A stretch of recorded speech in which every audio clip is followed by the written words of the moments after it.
In a far-off swamp forest, a sudden burst of light washed over the trees, briefly turning the dark woods bright. As the glow faded, it settled on a fallen log where a tiny blob slowly stirred. The small slime, sporting a single eyeball, wiggled in place and looked around nervously, trying to figure out where it was. From what he could piece together, the last thing he remembered was lying in bed the night before, scrolling through his phone and reading manga. He must have fallen asleep without noticing, because the next thing he knew, he had somehow died and ended up in another world. Strangely, that didn't bother him much. He'd read enough stories like this that the situation felt oddly familiar, almost expected. What mattered now was checking his surroundings and figuring out how to stay alive. He tried calling out, hoping someone else might be nearby, but when countless red eyes flickered to life deeper in the forest, he quickly decided silence was the smarter option. Bugs crawled everywhere, and thick miasma hung in the air, yet for some reason, the place felt oddly comfortable to him. Snapping himself out of that thought, he realized this wasn't the time to relax. He needed to understand exactly what he had reincarnated into. That's when a notification window appeared in front of him, announcing that he was a level 1 slime mold. The system even labeled him as a weak creature. The realization hit hard. Of all things, he had become a slime mold. To make matters worse, his health was actively dropping, and if he didn't eat something fast, he'd die again. He scanned the area, wondering what counted as food for something like him. Then he remembered seeing a decomposer trait listed in the system window. That rang a bell. Slime molds were decomposers, which meant they could eat wood. Figuring that was his best bet, he spread his body across the log beneath him. The moment he focused on the command, his body automatically wrapped around the wood and began breaking it down. The sensation surprised him. The taste wasn't bad, kind of like a soggy biscuit. 15 minutes later, a large chunk of the log was gone. He let out a satisfied burp as he leveled up, his HP snapping back to full. The system informed him that he'd gained 1 skill enhancement point. Checking his status window, he recognized the decompose skill, but another one, pulsation, caught his eye. Unsure what it did, he decided to put the point into it just to find out. As the skill leveled up, his body spread outward in thin, web-like strands, each one pulsing like a blood vessel. He quickly understood that pulsation allowed the protoplasm inside him to flow back and forth, letting him move and shift position. The knowledge came to him instantly, magically transferred, even though he technically didn't have a brain anymore. Since eating more wouldn't give him additional experience, he decided to explore the ground. He was amazed by how freely he could reshape his body. Sliding down from the log, he spotted a mushroom nearby. Part of him remembered how humans usually ended up dead after eating random fungi, but his instincts as a slime mold told him this was food. Good food. He found the shortest route and scooted toward it. Once he reached the mushroom, he spread himself over it, climbing upward with thin tendrils. Reaching the top, he happily announced to himself that it was time to eat. In his mind, he imagined himself dressed in a fancy suit, calling out to the innocent little mushroom like they were meeting after a long online relationship. The mushroom questioned whether it really was him, and he reassured it, trying to appear charming. Then the mushroom turned around, revealing its true nature, practically inviting him to eat her. That's when it hit him, she was toxic. He'd been scammed. The system immediately warned him that he'd been poisoned, and his health started dropping fast. Panic set in. Acting on instinct, he tore off part of his body and flung himself away from the mushroom. The decomposition failed, giving him no experience, and the lost body mass reduced his maximum HP. Still, the poison effect cleared, and that alone saved him. Shaken but alive, he noticed that he'd managed to partially decompose the mushroom anyway. Frustrated that he couldn't finish it, he left while promising himself he'd come back once he was stronger. He climbed back up the log and settled into the hollow he'd made earlier, eating more wood. After another 15 minutes, his health fully recovered. Once restored, he headed out again, moving across the ground using pulsation. That's when an idea clicked. If he could decompose just a little of the mushroom each time, retreat to heal by eating wood, and repeat the process, he could eventually take it down completely. He named this plan Move Mountain and returned to the mushroom. When he showed up again, the toxic mushroom complained that this was already the 8th time, asking if he seriously planned on never giving up. This time, instead of retreating, he suddenly restrained her, declaring she was under arrest. The mushroom was stunned as he finally managed to cover her entirely. The decomposition succeeded. He gained experience and unlocked poison resistance. Looking at the new skill, he realized why eating the mushroom had felt more tolerable toward the end. Still, he was annoyed that he hadn't leveled up. He thought the mushroom should have given way more experience. That irritation didn't last long. The damp environment was packed with mushrooms, and he eyed his next targets hungrily. He went on to consume many different kinds, leveling up as he gained more experience. Some were safe, like straw mushrooms, while others, like monk's cap, were extremely toxic but granted stronger poison resistance. He happily broke them all down, turning everything into nutrient. Eventually, he hit a point where mushrooms no longer gave him experience. Deciding not to waste them, he carried the extras back with him. The mushrooms clinging to his body worked as both food and protection. He remembered animal shows from his childhood, where crabs used sea anemones to scare off octopuses. Using poisonous mushrooms the same way, he figured he could deter predators that wanted to eat him. He felt pretty proud of himself for solving his safety problem so cleverly. Just as he was enjoying that thought, a strong wind whipped through the area. Looking up, he noticed something alarming: a group of wasps flying past, carrying chunks of what looked like raw meat. Staring at the giant hornets, Slimy wondered if the poisonous mushrooms stuck to his body might be enough to scare them off. He silently hoped they wouldn't notice him at all. Before anything else could happen, a long tongue suddenly shot out from the shadows, snatching one of the hornets out of the air. A green frog appeared and swallowed the massive insect in a single gulp. Slimy froze in horror. One predator was bad enough, but now another had joined the scene. The remaining hornets immediately swarmed the frog, attacking in a frenzy. From the sidelines, Slimy watched as they stabbed and bit at it. Individually, the hornets were clearly weaker than the frog, but their numbers made up for it.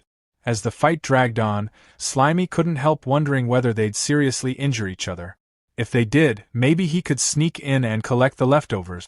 Logically speaking, decomposing monster corpses should give far more experience than wood or mushrooms ever could. Just as that thought crossed his mind, the frog suddenly opened its mouth wide. Activating some kind of empowered tongue skill, it lashed out and caught all the remaining hornets at once, swallowing them whole. Slimy was stunned. Then everything got worse. A massive shadow loomed overhead. Before Slimy could react, a giant snake lunged down at the frog, its jaws wide open. Blood sprayed across the swamp as the frog was devoured. Only then did Slimy realize the horrifying truth. The snake was actually the tail of an enormous bird standing in the swamp. The creature straightened up, its giant eye locking onto Slimy, who had been staring in shock. Accepting his fate, Slimy hurriedly offered up his mushrooms, silently begging the bird to spare him. He had already given up on fighting back after such a disastrous chain of events. The bird glanced at the mushrooms, then lifted its head and flapped its wings. A violent gust tore through the area, nearly blowing Slimy away and stripping 30 HP from him in an instant. Then the bird flew off. Night once again swallowed the swamp forest. Slimy, having tucked away what mushrooms he had left, sat trembling on the dead tree log. It finally sank in. He was at the absolute bottom of the food chain. Still, there was a strange bit of luck in that. The gap between him and those top predators was so large that he wasn't even worth eating. Checking his system window again, he bitterly noted that even leveling up 4 times in a single night hadn't changed the label, calling him a weak creature. He wondered how a slime mold like him was supposed to survive, let alone rise above this. Exhausted, he hoped it was all just a dream and that he'd wake up wrapped in his blanket. But morning came. Sunlight poured into the swamp forest. A green slime suddenly dripped down from a mushroom above, splashing onto Slimy like acid. The moment it touched him, his HP dropped sharply. He jolted in pain as the system announced he had gained a new skill called Burst. The skill allowed him to force the ectoplasm in his body to flow in a single direction, creating thrust. Confused and still hurting, Slimy fell to the ground and looked around, trying to understand what had just happened. That's when he noticed a snail slowly crawling toward his mushrooms. The snail activated a skill called acid liquor, melting the mushrooms into a sizzling puddle and slurping up the remains. Slimy shouted at the snail, finally getting its attention. It was one thing to steal his mushrooms, but dripping acid on his face and almost melting him crossed a line. The snail didn't seem to care. It kept eating and let out a small, pitiful whimper. Slimy snapped that playing the victim wasn't going to help.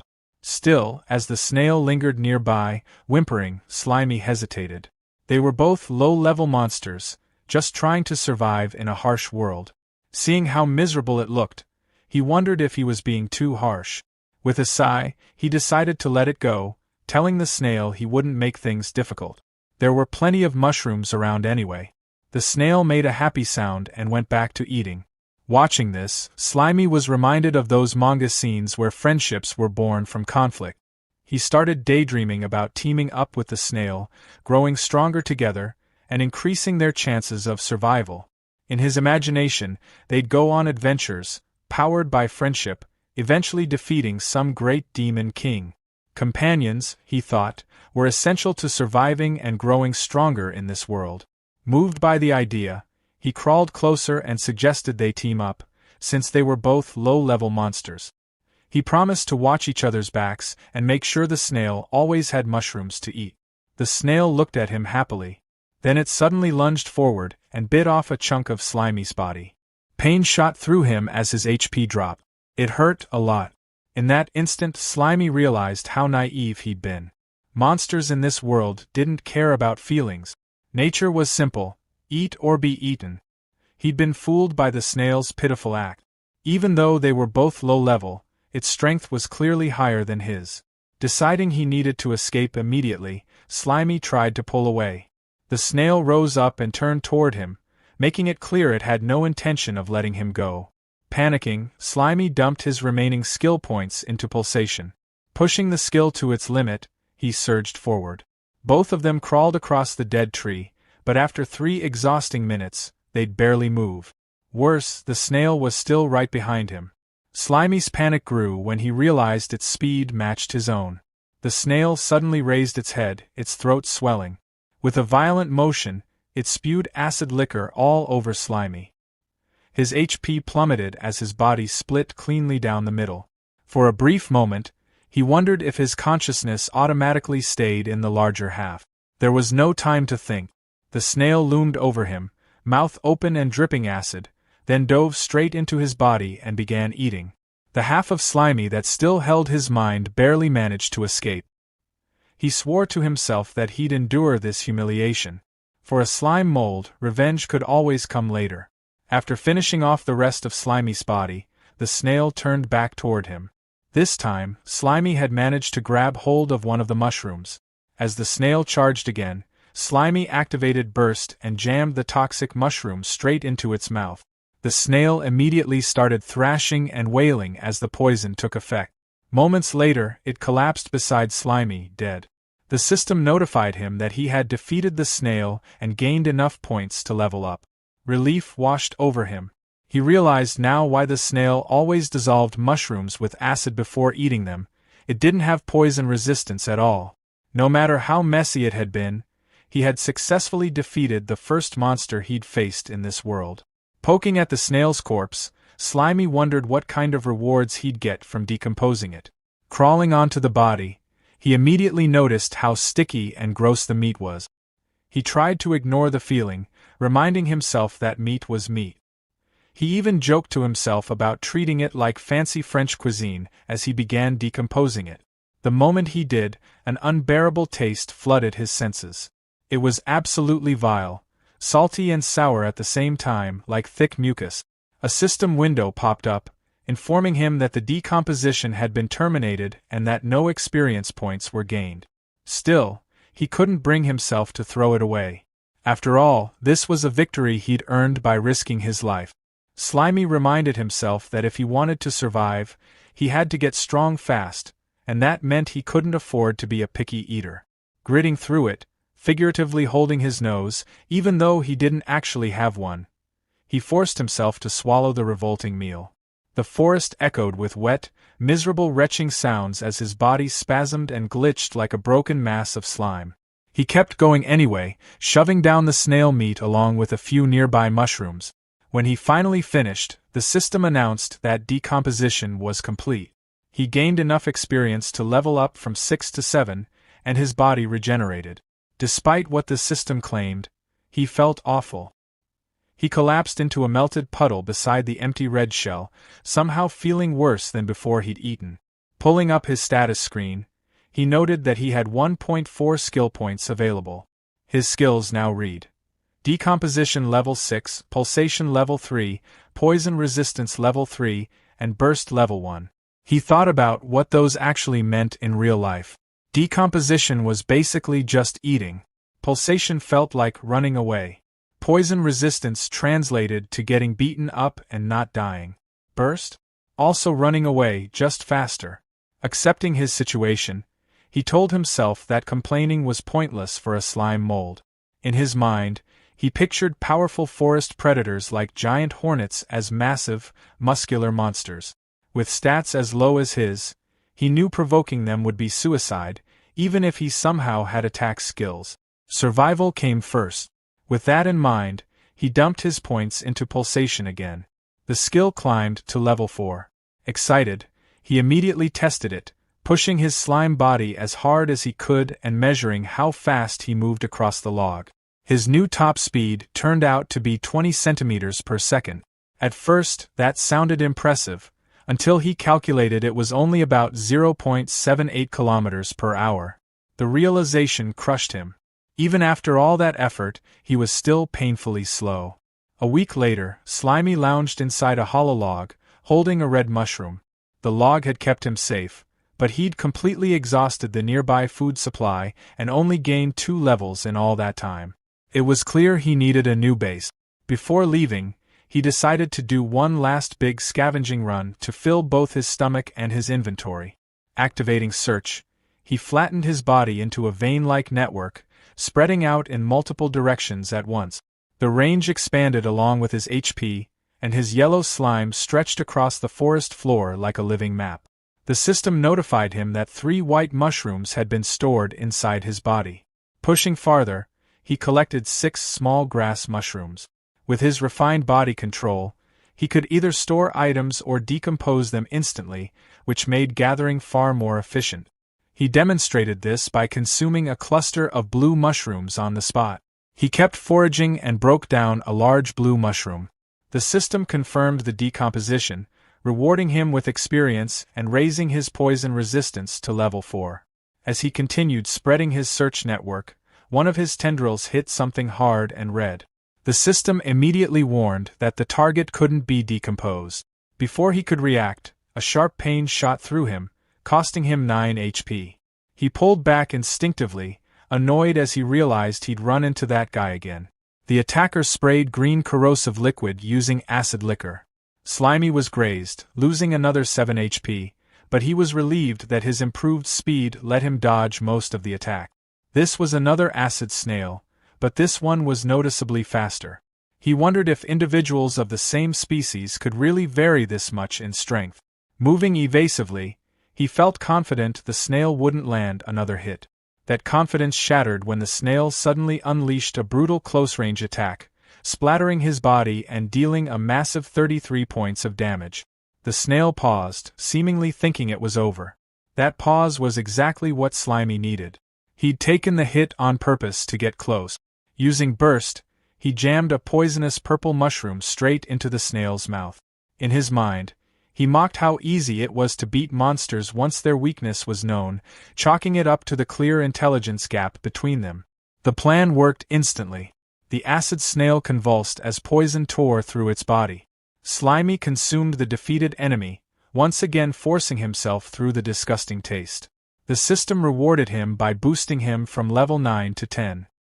He sat there afterward in a melted heap, feeling miserable from the meal, but he couldn't deny it. The massive experience gained from monster meat made it worth it. Once he recovered, he left the red shell behind and continued moving through the grassy forest. As he traveled, he heard rustling ahead in the tall grass. Assuming it was just another weak snail, he arrogantly called out, ordering whatever was hiding to come out. What emerged instead made him freeze. It wasn't a snail at all, but a huge, horrifying centipede with blade-like legs. The towering insect cast a terrifying shadow over him, twitching its sharp blue limbs in a steady, threatening rhythm. Panicking, Slimy scrambled behind a rock, trembling as he realized he'd made a serious mistake. The centipede lunged. Desperate, Slimy tried his usual trick. He held up a poisonous mushroom and yelled for the monster to stay back. The attempt failed instantly. The centipede's mandibles sliced the mushroom clean in half before it could even be eaten. Slimy stared in disbelief as the pieces fell uselessly to the ground. The centipede followed up with a skill called Myriad Blade Strangle, wrapping its long body around him and squeezing. It buried its head into his slime, trying to bite and tear him apart. Then something unexpected happened. The centipede struggled. No matter how it attacked, it couldn't deal any damage. That's when Slimy realized the truth. His liquid body was immune to blades and constriction. In an instant, predator and prey swapped roles. Slimy engulfed the trapped centipede, happily accepting the delivered experience points as he consumed it. Riding that momentum, he continued hunting. He spotted a large green beetle resting on a rock. He tried to attack a flying hornet but could only watch it hover out of reach, annoyed that he was still too short. When he noticed a cockroach, he recoiled in pure disgust and decided to let it go, simply because he didn't want to eat it. Some time later, Slimy traveled through the forest in high spirits, humming to himself with a red mushroom held in his body. Opening his status window, he admired his progress. He was now a level 13 slime mold with 157 HP. Pulsation had climbed to level 8, and poison resistance to level 5. Leaning back against a patch of moss, he felt genuinely satisfied with how fast he was leveling now that he'd started eating meat. His confidence returned as he pictured his place in the food chain, above insects but still below frogs, lizards, and the terror bird. That was fine for now. It was time to aim higher. He set his sights on giant frog legs, imagining himself growing unstoppable, standing atop piles of insect corpses and ruling this new world someday. With that dream in mind, he arrived at the edge of a murky pond deep in the swamp forest. He studied the water, wondering what valuable resources might be hiding below and whether he could safely explore it. Deciding the only way to find out was to try, he slowly dipped a yellow tendril into the water. The reaction was instant and agonizing. The moment his tendril touched the water, Slimy felt his body swell like a balloon. Panic hit hard as pressure built from the inside, making him feel like he was seconds away from bursting. Through raw sensation rather than thought, he understood what was happening. As a single-celled organism, fresh water was rushing straight into him through osmotic pressure. If he submerged himself, he'd swell until he popped, just like a red blood cell in pure water. He yanked his limb back as fast as he could, relieved to still be intact but forced to abandon any ideas about underwater exploration. Before he could recover, bubbles started rising from the pond. A massive, dark green shape slowly pushed its way to the surface. As it emerged fully, Slimy stared in confusion before realizing what it was: a crab. The creature stood there blankly, foam bubbling from its mouth.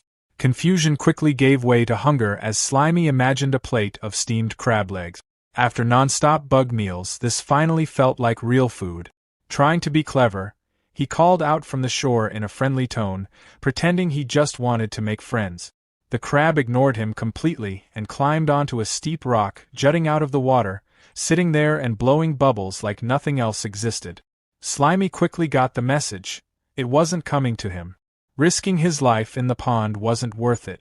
Instead, he started planning to dissolve poisonous mushrooms and dump the toxins into the water to kill the crab from a safe distance. That plan died instantly.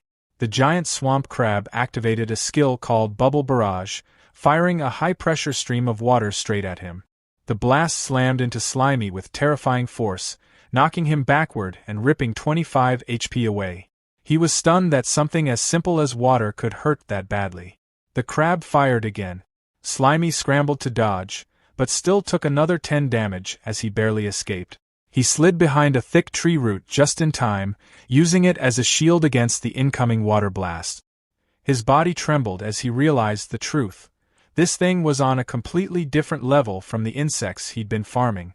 Running now would only paint a bigger target on him, so he stayed hidden and waited, hoping the crab would lose interest. Then he heard a massive splash. Peeking out carefully, he wondered if the crab had finally given up. Instead, his blood ran cold as he saw the giant swamp crab climb out of the pond and onto land. Its claws snapped aggressively as it activated dash, scuttling sideways with horrifying speed. Slimy watched in disbelief as the predator charged straight toward his hiding spot. Realizing the crab fully intended to eat him, he panicked and scrambled up the tree trunk. Clinging tightly to the bark, he glanced down and felt a brief wave of relief. At least up here, the water attacks wouldn't hit him. That relief vanished instantly. A chittering sound echoed above. Slimy looked up and saw a large, pale spider with glowing red eyes crawling down toward him. Unbothered at first, he waved a tentacle dismissively, telling it to move along since he was busy dealing with the crab. In his arrogance, he even warned the spider not to be rude, bragging that he'd eaten plenty of bugs just like it. The spider didn't retreat.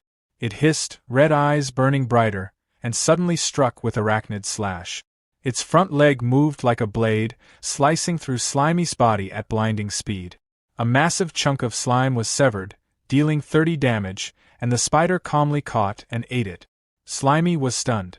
He'd thought he was immune to blade attacks. A status window appeared, revealing the truth. The spider was a level 16 monster with swordsmanship level 8. Before he could even process that, another blast of high-pressure water slammed into the tree trunk inches from him. The splash alone dealt another 17 damage. Trapped between the blade-wielding spider above and the water-blasting crab below, Slimy felt despair close in. Staring up at the spider blocking his escape, he cursed his luck as tears welled up in his single eye. He was stuck. Again. Below, the crab fired another bubble barrage straight up the tree. Slimy dodged at the last possible second. The water beam missed him and slammed straight into the spider's face. The impact knocked the spider clean off the tree.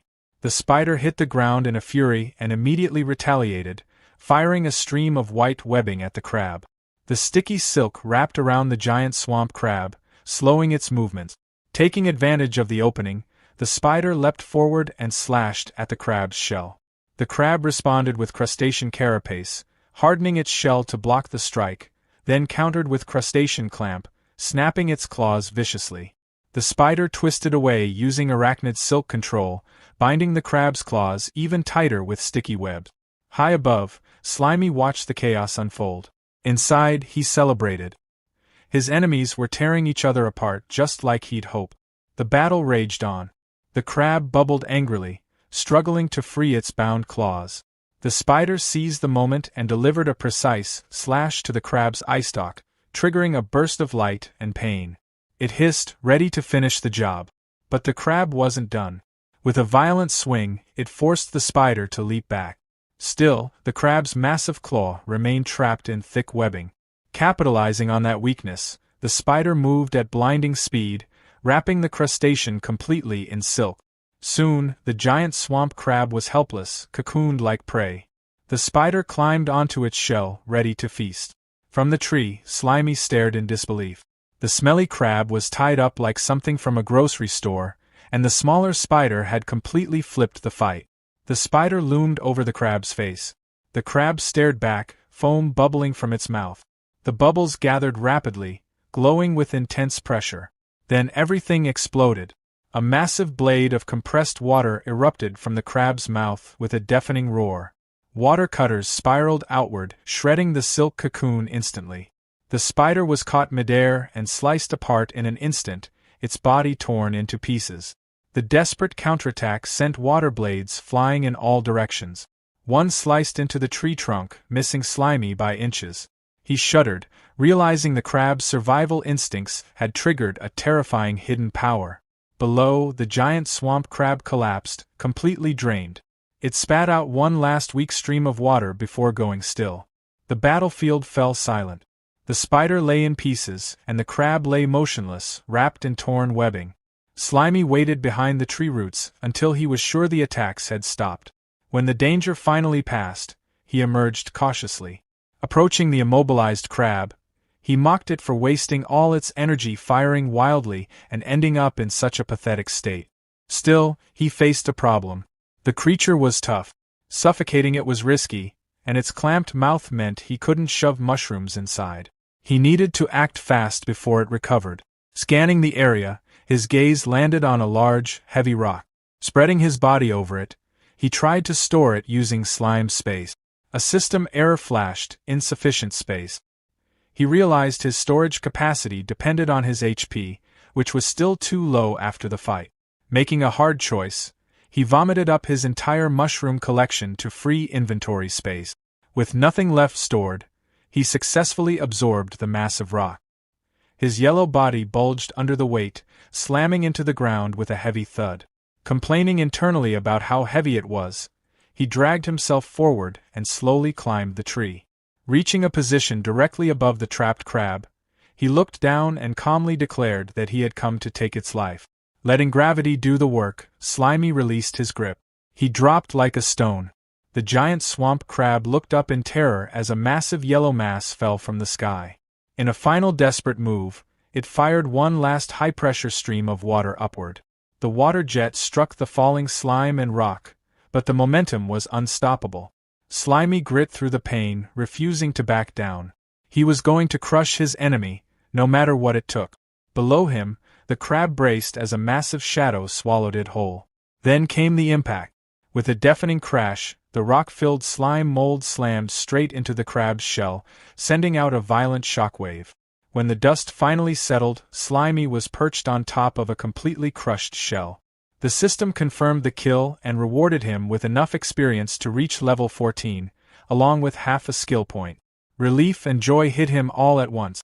Still alive. Still standing. He burst into wild laughter, celebrating the fact that he was the last one left alive. Not wasting a second, he settled onto his fresh kill and happily declared it was time to eat. Perched on the overturned shell like a chef, Slimy carefully arranged the crab's organs and roe inside it, turning the shell into a makeshift soup bowl. He ignored the spider remains entirely. Using a piece of crab leg as a utensil, he dipped the white meat into the rich yellow roe and took his first bite. The flavor overwhelmed him. After days of moldy wood, snails, and insects, the taste of fresh seafood exploded across his senses. Tears streamed down his slimy face as he realized something important. Good food really did heal the soul. In that moment, he renewed his determination to survive in this brutal world, if only to keep finding meals like this. He ate everything, leaving nothing behind. Completely stuffed, he sprawled across a log, satisfied and content. A status window popped up, showing he was now level 14 with 168 HP. His body felt refreshed, energized, and whole again. With his hunger gone, Slimy decided to put that energy toward an experiment. He positioned himself in front of a rock and focused inward, concentrating on his internal structure. Tensing his entire body, he squeezed with everything he had. His single eye bulged from the strain as he tried to force something out, screaming internally from the effort. Panting, he glared at the rock, demanding the power to come out. His thoughts drifted back to the crab's bubble barrage. Skills could be learned through practice, right? The crab compressed water to fire it, so why couldn't a slime mold do the same? Fired up, he squeezed his internal fluids again, chanting for the attack to appear. He tried copying the crab's technique, but only a few weak squirts shot out of his backside in completely the wrong direction.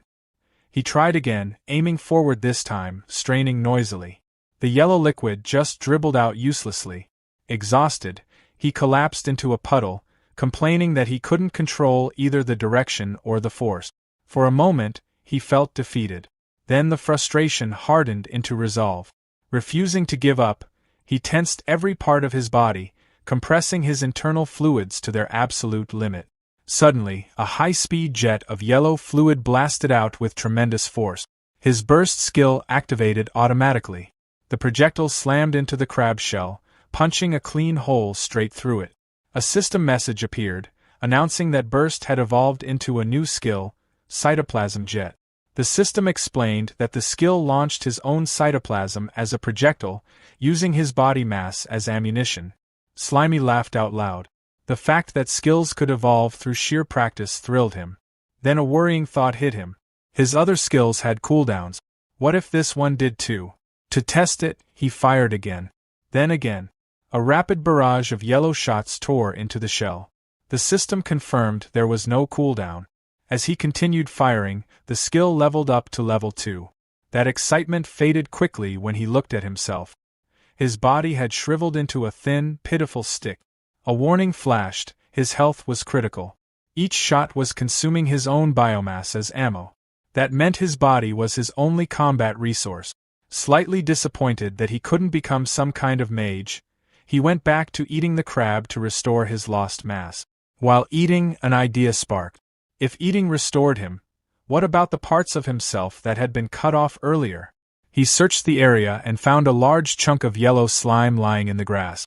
It looked way bigger than he expected. He wondered if he'd really lost that much when the spider sliced him. Curious, he pressed the separated piece against his main body and activated reclamation. As it was absorbed, flashes of memory flooded in. He saw the fight with the spider. He saw the rock falling. But the perspective was wrong, it wasn't his own. That's when he realized it. The severed piece had experienced things independently. Something clicked. Separated parts of his body, even without true consciousness, could still decompose things on their own. By reabsorbing them later, he could collect both the health and experience they gained. Delighted, Slimy hummed happily, convinced he'd just discovered a system exploit. He imagined sending fragments of himself in all directions, turning one mouth into many and skyrocketing his leveling speed. He tested the idea immediately using division. A small chunk split off, costing him 10 HP. Both the main body and the fragment looked weak. That's when he noticed the limitation. If his HP dropped below 30, he entered a dangerous starvation state. With a max HP of 198, he reasoned that as long as he had enough food, he could make plenty of clones safely. Straining again, he tore off a much larger chunk, taking 30 damage. The separated yellow blob wiggled and moved on its own. It worked. In his mind, he imagined himself wearing a ninja headband. The ability felt just like the shadow clone technique from manga. Pumped with excitement, he raised an imaginary fist and declared it was time to get to work. He ordered one clone to decompose a dead log and sent others toward a nearby mushroom pile. His status screen showed a level 14 slime mold with 198 HP and skills, including decomposition, pulsation, poison resistance, and cytoplasm jet. The plan felt solid. Let the clones farm resources while he stayed safe, eating leftover spider meat and keeping his main body at full health. Mastering his body more and more, he imagined himself with a cool armored humanoid shape. Confidence surged as he visualized attacks passing harmlessly through him. A normal thrust? Useless. A powerful slash? His body would just reconnect. Physical attacks couldn't threaten him. Still, his expression grew serious. There was one thing he hadn't tested yet. Magic. He wondered if magic could kill him where physical attacks failed. Maybe he hadn't seen magic yet because this world was closer to a savage animal kingdom than a fantasy one. Deciding to experiment further, he set a trap near the murky water, using small pieces of his yellow body as bait. A giant swamp crab burst from the pond and grabbed one piece. He'd already laid a trail of slime chunks leading inland. More crabs followed the trail, happily feeding, unaware they were walking into a kill zone. High above, Slimy clung to a tree branch, watching as the crabs gathered below. When they finally looked up, it was too late. A massive shadow fell over them as he shoved the branch loose. The branch crashed down with devastating force, instantly crushing the crabs. System notifications flooded in. Killing 6 crabs at once pushed him from level 14 to 15. He dropped down, finished off any survivors with a rock, and started eating. After decomposing the meat, his health fully recovered. He glanced at the clean shells, satisfied with how efficient his farming method had become. Feeling stronger than ever, he decided to practice combat. Setting up a crab shell against a rock, he imagined himself as a cool gunslinger, preparing a move he proudly named Plasmodial Barrage. In reality, he unleashed a storm of yellow slime bullets, hammering the target with speed and force. Smoke rose from the shell as the system announced that cytoplasm jet had leveled up from 5 to 6. The intense training, however, began to take its toll. The slime mold was left shriveled and cracked, his body dried out and his health hanging by a thread after using his own mass as ammunition. To pull himself out of the autophagy state, he sluggishly ate a mushroom, feeling his form slowly plump back up. Looking back on the last 2 days, he noted that the non-stop training had paid off. Both the power and accuracy of his attacks were noticeably better. He ran through the numbers in his head and realized he could only fire about 30 cytoplasm jet shots before his health dropped into dangerous territory. That limit bothered him. He started wondering how to make each shot deadlier without burning through more of his own body. As he picked up a poisonous mushroom and then a nearby rock, an idea clicked. If he could add ingredients to his ammo, the shots wouldn't have to rely on raw force alone. Wrapping a poisonous mushroom inside a slime projectile should let him inflict poison damage from a distance. Encasing a rock, on the other hand, would massively boost physical impact. Without hesitation, he tested it. The rock-infused shot slammed into its target with a sharp crack, proving the concept instantly. Pleased with himself, he smugly decided he was a genius for inventing such a flexible attack. His celebration was cut short by a soft cooing sound. He noticed a strange glow coming from a hollow in a nearby tree and wondered if it was just a bird or maybe fireflies. Curiosity won out. He climbed the trunk and peeked straight into the glowing hole. What he saw nearly stopped his core. A spectral, glowing blue owl stared back at him. Its magical aura was unmistakable. Panic exploded through him as his worst fear became reality. This was a monster that used magic. Terrified of being hit by a spell, he dropped from the tree and fled as fast as he could. The owl didn't chase him. It simply remained perched, silently watching him run. What he didn't know was that this wasn't a wild monster at all, but a magical skill called symbiotic scrying. Far away, a human woman held her hand up like a telescope. Her right eye glowed with the same blue light as the owl's, sharing its vision. She rode atop a massive armored boar alongside 2 other adventurers. When a bearded man asked if she'd found anything, she lowered her hand and casually replied that it was nothing important, just a strange little monster. The group continued through the forest. A pink-haired scout commented that it felt odd not encountering any high-level monsters. The bearded warrior told Little Steel to stay sharp and lead, worried that their magical link to the guild master had gone quiet. Meanwhile, the slime mold was in full panic mode. Convinced the owl had marked him, he fled blindly, knowing better than to mess with magic users. He reached a river and hesitated, unsure how to cross. Then he remembered physics, momentum mattered. He launched himself into the air and, mid-flight, activated Plasmodial Barrage. Instead of attacking, he fired backward, using the shots as propulsion. The plan worked, but it cost him 80 HP. He rocketed over the river, crashing hard on the other side, exhausted but alive. Believing he'd escaped, he gnawed on dead wood to recover. Even as his health stabilized, he admitted to himself that while he was strong for his level, a true high-tier enemy would kill him instantly. Then the air changed. A terrifying pressure slammed down on him, wrapped in a dark, fiery red aura. He froze, sensing something far worse than the snake-tailed terror bird. Assuming the magic owl had found him, he slowly turned, only to realize the source of fear wasn't the owl at all. Lying on the forest floor was a colossal severed claw, white-scaled with a black nail, so massive it crushed trees beneath it. His single eye struggled to process what he was seeing. A giant finger. Fear twisted instantly into greedy excitement. To him, this was a legendary golden finger, the kind of cheat-like power-up whispered about in stories. If he absorbed it, he was sure it would grant immense power, maybe even a massive evolution. Laughing wildly at his luck, He spread his body over the scales and activated dissolution, wrapping slime tendrils around the limb. Almost immediately, pain ripped through him. The object resisted digestion fiercely. A system alert flashed, decomposition failed. His skill was too low, or the level gap was simply too large. The limb's invulnerability activated, its overwhelming power repelling his cells. Instead of gaining experience, he started taking damage in wave. Realizing he was killing himself, he activated autotomy and severed the connection. A chunk of his body tore away as he recoiled. Staring at the finger again, he felt nothing but regret as tiny +1 experience messages floated up mockingly. He cursed himself for not upgrading decomposition sooner. The treasure was right there, yet completely unusable. He couldn't digest it, and his inventory was far too small to store it. Reluctantly, he decided to leave it behind, grind levels, max out his skill, and come back later. That plan shattered instantly.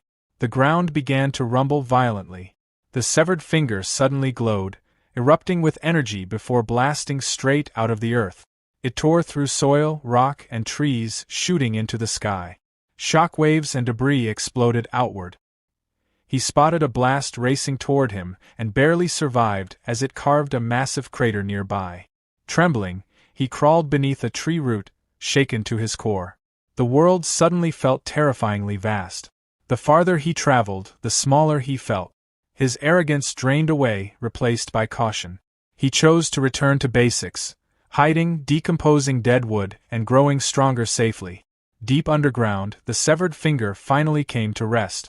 In the darkness, it sat still, then erupted with a terrifying red and black aura, revealing it was far more than a dead limb. Checking his mental map, the slime mold confirmed the golden finger was far northeast and the magic owl far southwest. He was safely between them, deep in dense forest. He chose a thick tree and decided to set up a temporary base. Using dissolution, he melted into the trunk, planning a narrow entrance to block large monsters while hollowing out a spacious interior. Imagining himself in a hard hat, he eagerly excavated layer by layer. For light, he planted a glowing mushroom that emitted faint poison with its blue shine. Exhausted but satisfied, he collapsed onto a moss bed he'd gathered. A stone table sat nearby, the entrance plugged with poison mushrooms, a decoy tunnel below, and a hidden passage leading to his true chamber. It was clever, safe, and his. Relaxing at last, he lay back, chewing on a twig like a cigar, enjoying the feeling of security. Then a loud, rhythmic buzzing vibrated through the wood. Annoyed, he poked his head out and shouted at the noise, only to see a massive swarm of wasps filling the canopy. Instead of fear, his eye narrowed with calculation. An idea formed. He fired a cytoplasm jet and smashed a wasp out of the air. Then he openly sat at his entrance, taunting the swarm. Enraged, they dove at him, stingers thrusting. He retreated instantly into the narrow tunnel, causing the wasps to miss or get stuck. Inside, he sighed in relief as the system notified him of effortless experience gains. His sticky body worked like flypaper. Letting 2 wasps escape on purpose, he followed them back to a massive nest high in the trees. From a branch, he studied it, already planning its destruction. When he revealed himself, sentries released pheromones and the sky filled with buzzing. Thousands poured out. Confident that stings were useless, he welcomed the experience, until the wasps formed a tight, vibrating ball around him. Heat surged. A system warning screamed as his cells began dying. Horrified, he realized they were cooking him alive. Panicking, he unleashed plasmodial barrage, shredding the formation. Then new enemies appeared, armored wasp guards with beeswax shields that blocked his shots. Worse still, he spotted a white-furred insect wielding a staff. A glowing magic circle formed overhead. A wasp mage. The hierarchy was clear, and his greatest fear, magic, stood right in front of him. As guards charged, he fired non-stop, anchoring himself to the branch and decomposing wood to regenerate health mid-battle. When guards crashed into him, he mocked them as his body trapped and dissolved them alive. With storage full, he improvised, turning a wasp spear into a reinforced projectile. The enhanced shot shattered a shield and skewered its target. Seeing its defenses broken, the wasp mage ordered a retreat. The swarm fled.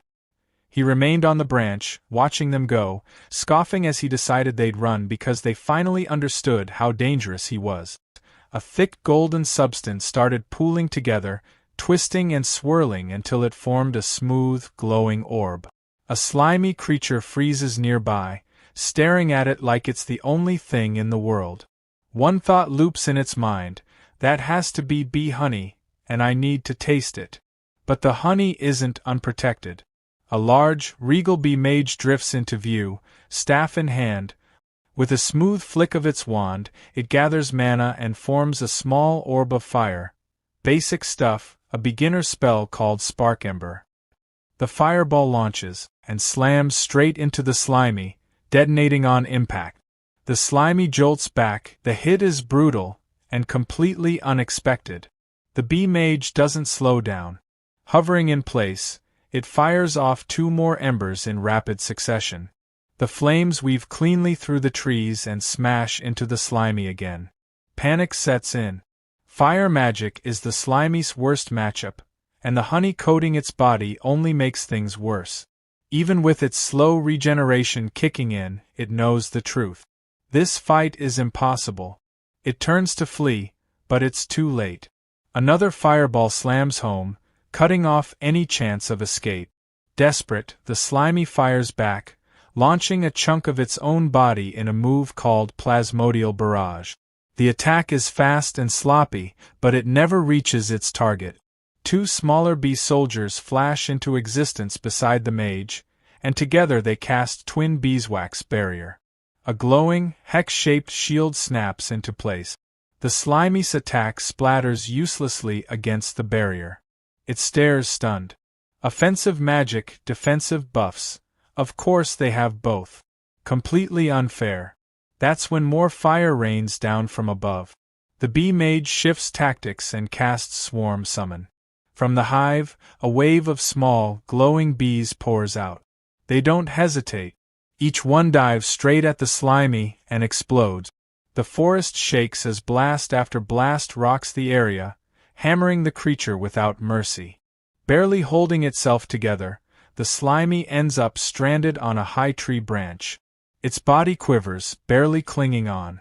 From a distance, the bee mage watches in silence. For the final move, the mage floats closer and presses its wand against the branch. With a clean, sawing motion, it cuts through the wood. The branch cracks and snaps.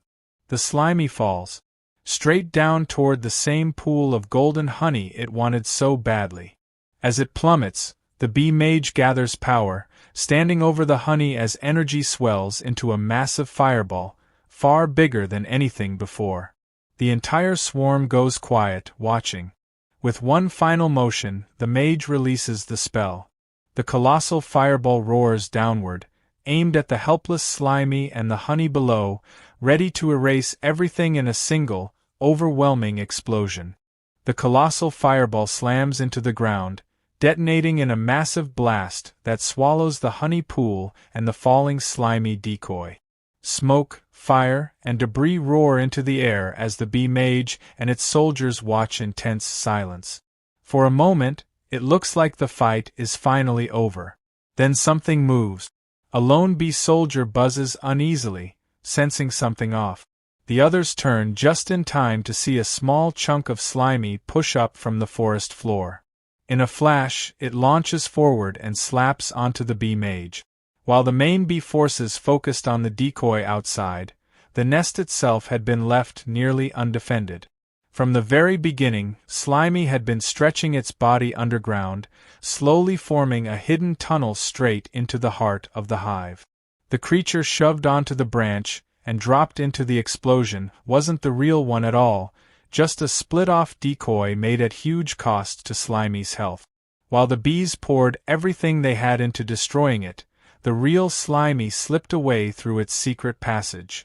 Now deep inside the hive, Slimy slides through tight honeycomb corridors. It sends out thin tendrils, feeling its way through the maze. It passes a chamber overflowing with honey but doesn't stop. This can wait. What it's after is far more important. Its tendrils suddenly break into a vast chamber. There, exposed and massive, is the Bee Queen. Before the royal guards can react, Slimy warned them not to move, saying their queen's life was in his hands as he threatened her with a rock. The queen screamed as he tightened around her, her pain echoing through the hive. The mage didn't hesitate and ordered the warriors to attack. Watching them rush him, Slimy felt a flash of disappointment. There was clearly no room for negotiation. In response, he crushed the queen's body and tore her head apart. The mage wasp froze in horror as the hive began collapsing almost instantly. Slimy hadn't expected it, but the queen bee functioned like a core machine. Once she was destroyed, the entire swarm naturally broke down and disintegrated. He'd briefly considered talking things out, but it became clear that even creatures with social structures were still driven by instinct at a low level. The system chimed in, informing him that he had met the requirements to level up. It also warned him that decomposing B-rank parts would no longer give experience after 24 hours, and that any HP exceeding his maximum would be cleared within an hour. He had reached level 21. This decomposition had greatly increased his poison resistance, and he'd unexpectedly unlocked a new skill called Central Command. However, when he tried to put a skill point into it, the system told him he didn't have enough subordinates to use it. He'd originally planned to max out his decomposition skill for future scavenging, but learned the hard way that racial skills couldn't be upgraded with points. With no other option, he put his points into pulsation instead. Luckily, this haul had been rich in resources. As his HP increased, the slime mold space inside his body expanded too, and the honey he'd collected felt like pure treasure. Still, when he looked back at the ruined hive, he couldn't shake the strange mix of emotions stirring inside him, despite not even having a heart anymore. Ever since he'd turned the tables on the snail, he'd officially stepped onto the path of predation. Yet something felt off. His thoughts drifted to the crab's child, imagining the little one waiting and wondering why his father hadn't come back to play like he promised. He pictured the crab telling his wife he'd be late because of work, asking her to explain it to their child. The mother would reassure the baby, saying his dad was working hard and just needed time. But as hours passed, even she would start to worry. It had gotten so late, and there hadn't even been a call. She might have wondered if he'd passed out drunk somewhere. Eventually, she'd decide to go look for him, bringing the baby along. On the road, the baby crab would be singing his favorite anime song until his mother told him to quiet down so he wouldn't disturb anyone. Then they'd spot a man stumbling toward them.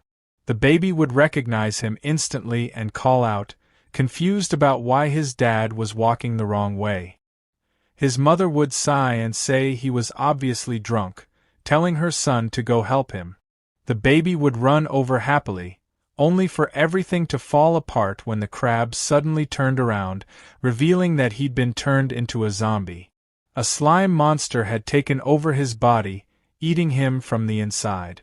The imagined scream echoed in Slimy's mind, making him think he'd become the villain of the story. But then he snapped out of it. He realized he was overthinking things, probably because his mental foundation was still human. That lingering guilt came from who he used to be. Now, he was a slime mold in another world. He didn't have the luxury of choice. If he didn't hunt, he'd be hunted. The weak were food for the strong, that was just how nature worked. To survive in this ice sky, hunting and decomposition were his only real options. Material foundation determined the superstructure, so survival came first. With that decided, he turned his focus to reclaiming the split body he'd released earlier that morning, curious about what surprises it might bring. He rushed toward the location. As he got close, he slowed down, confused by the sight of a campfire. He crept forward and hid behind some bushes, wondering if humans were nearby. Sure enough, a hunter party was sprawled around the fire. One of the men casually asked Nia if she wasn't worried about getting poked while leaning against the pig. Slimy was surprised. It really was humans. Nia replied that the steelback's bristles were soft when it was relaxed, thanking it for its hard work and saying they'd be counting on it again tomorrow. Carter explained that they'd originally been searching for their guildmaster, but somehow ended up lost themselves. As captain, he blamed himself and apologized to the team. Cole pointed out that magic communication had been cut off, there were no signs of high-level magical beasts, and even the forest itself felt like a maze. With so many strange things happening at once, no one could have predicted this. He told Carter not to beat himself up. Even though they hadn't found the guildmaster, there was no need to panic. After all, he ranked among the top 3 strongest leaders of the 8 great guilds. Once they found their way back, they could just report everything to the church. Carter agreed that the guildmaster's strength was unquestionable, but reminded them that he'd been missing for 2 whole years. Rumors had spread that the church was suspicious of him, especially since he'd disappeared shortly after accepting a mission personally assigned by the Pope.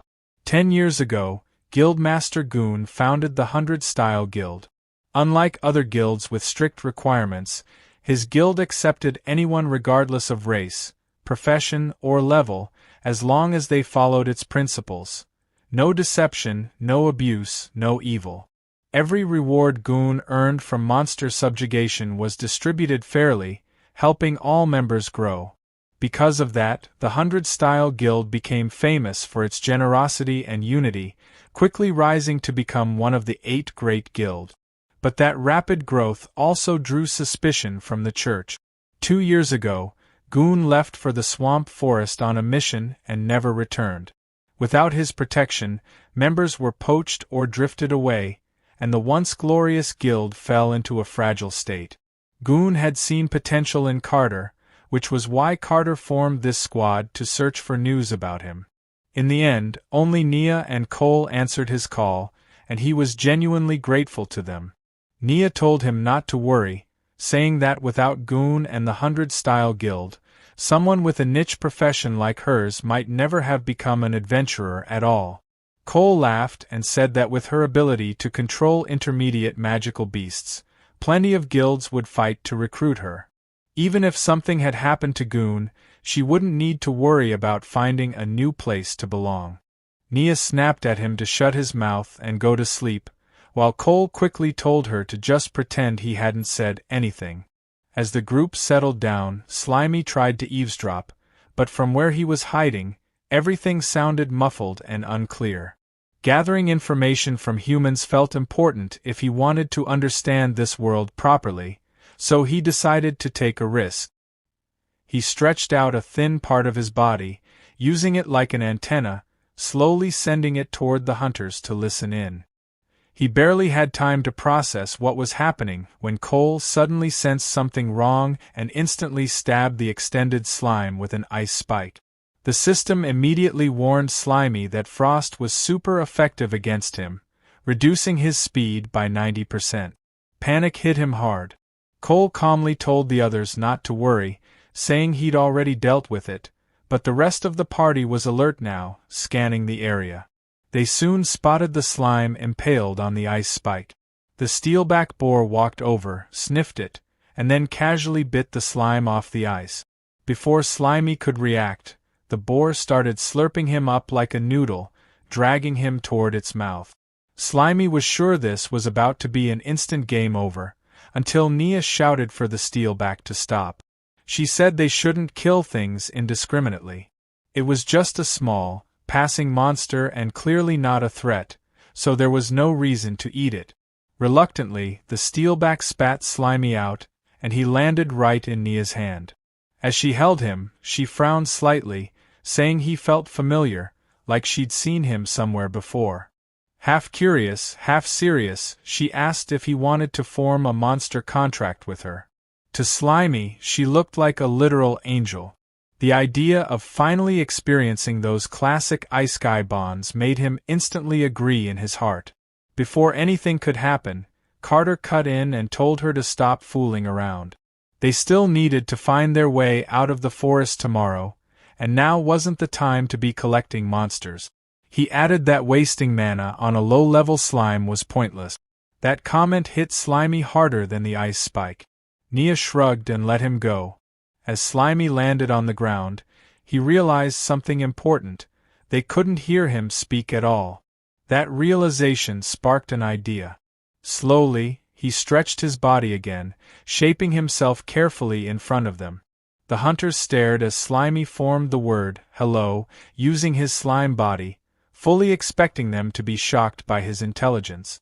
Instead, they looked mildly disgusted and assumed he was excreting waste. That's when it hit him. They didn't speak Chinese. The realization deflated him instantly. Any attempt at communication would probably just get him labeled as a weird monster and killed on the spot. Deciding it was safer to give up, Slimy retreated. At least now he knew humans existed in this world. Unfortunately, there was also a very real language barrier standing between them. Under the moonlight, the slime mold bounced across the water, quickly putting distance between himself and the humans he'd just run into. Once he landed safely on the grass, he pulled back the magical threat he'd been holding onto. Magical surveillance was still his biggest weakness, and the last thing he wanted was to run into that spectral owl again. To distract himself, he decided to test out a new skill he'd picked up during the wasp fight. When he activated Nucleus Command, a digital grid spread out around him, scanning the area. His senses sharpened instantly, turning into something like a living radar. Soft beeps echoed in his awareness as the blue grid expanded through the trees, mapping the dark forest around him. He settled onto a rock and waited. The scan locked onto something familiar. He felt it immediately, one of his split bodies. That's when it clicked. Nucleus Command wasn't just scanning the environment. It was tracking pieces of himself. He shot through the forest, following the signal as it grew stronger. Soon, it led him to a fallen log where a huge, glowing yellow mass pulsed softly. He froze in shock. His clone had grown massive on its own. For a moment, he wondered just how much it had decomposed while he was gone. Without hesitation, he activated reclamation and merged back with the oversized clone, pulling in all its nutrients. The system instantly announced a massive boost in experience and HP. Energized, he leapt away, chasing the next signal and continuing his harvest. Another clone was found and absorbed, pushing his poison resistance up to level 8. With the combined experience, he leveled up again, reaching level 22. Landing back on the grass, he felt eager to keep going. He activated Nucleus Command once more, but this time the signal was weak, barely beeping. Confused, he scanned the area frantically, trying to figure out what happened. Then he noticed movement near a patch of mushrooms. His focus snapped into place just in time to see the problem. An acid snail was chewing on his clone. Furious, he shouted at the creature and fired a jet of cytoplasm straight at it. The blast knocked the snail away, leaving the clone shaking where it lay. For a split second, he treated it like a bullied kid, mentally promising to protect it this time. He moved in to reclaim what was left. Then everything went wrong. A fast red blur slammed down from above, smashing the mushrooms apart. A long, sticky tongue shot out and scooped up the clone right in front of him. Before he could react, a fat green frog swallowed it whole and let out a satisfied croak. The slime mold stared in disbelief as the frog burped. Just like that, his experience was gone. Shock turned into pure rage. Staring the frog down, he silently swore the disgusting thing would pay for stealing his clone. He fired a plasmodial barrage, launching a hardened projectile straight at it. The frog noticed too late. The shot slammed into its face and sent it tumbling backward. Seeing it fall, the slime mold scoffed, thinking he'd gotten strong enough to take on even bigger threats now. But that confidence didn't last long. To his disbelief, the frog wasn't finished. It opened its mouth and casually caught the projectile, completely unharmed. Before he could fire again, the frog leapt high into the air and splashed into the river, disappearing beneath the surface. The slime mold rushed to the edge of the rock, shouting that it couldn't escape. The frog's head popped back up, croaking mockingly from the safety of the water. Refusing to let it go, he fired a volley into the river. Every shot splashed uselessly across the surface, losing momentum instantly. Frustrated, he stopped.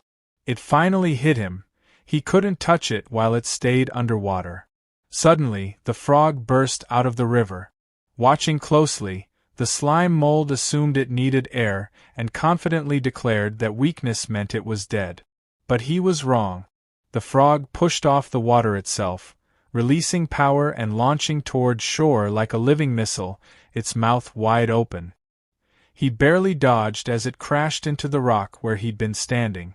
While the frog recovered, he fired a stone-hardened barrage that struck its eye with perfect accuracy. As soon as the hit landed, he retreated up a tree. Perched on a branch, he realized what had happened.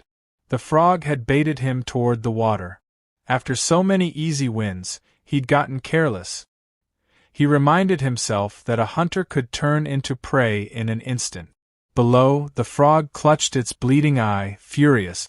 It glared up and croaked angrily, then ignored the pain and leapt straight for the tree. Panic hit when the slime mold realized he was out of stone ammo. He fired liquid slime shots instead.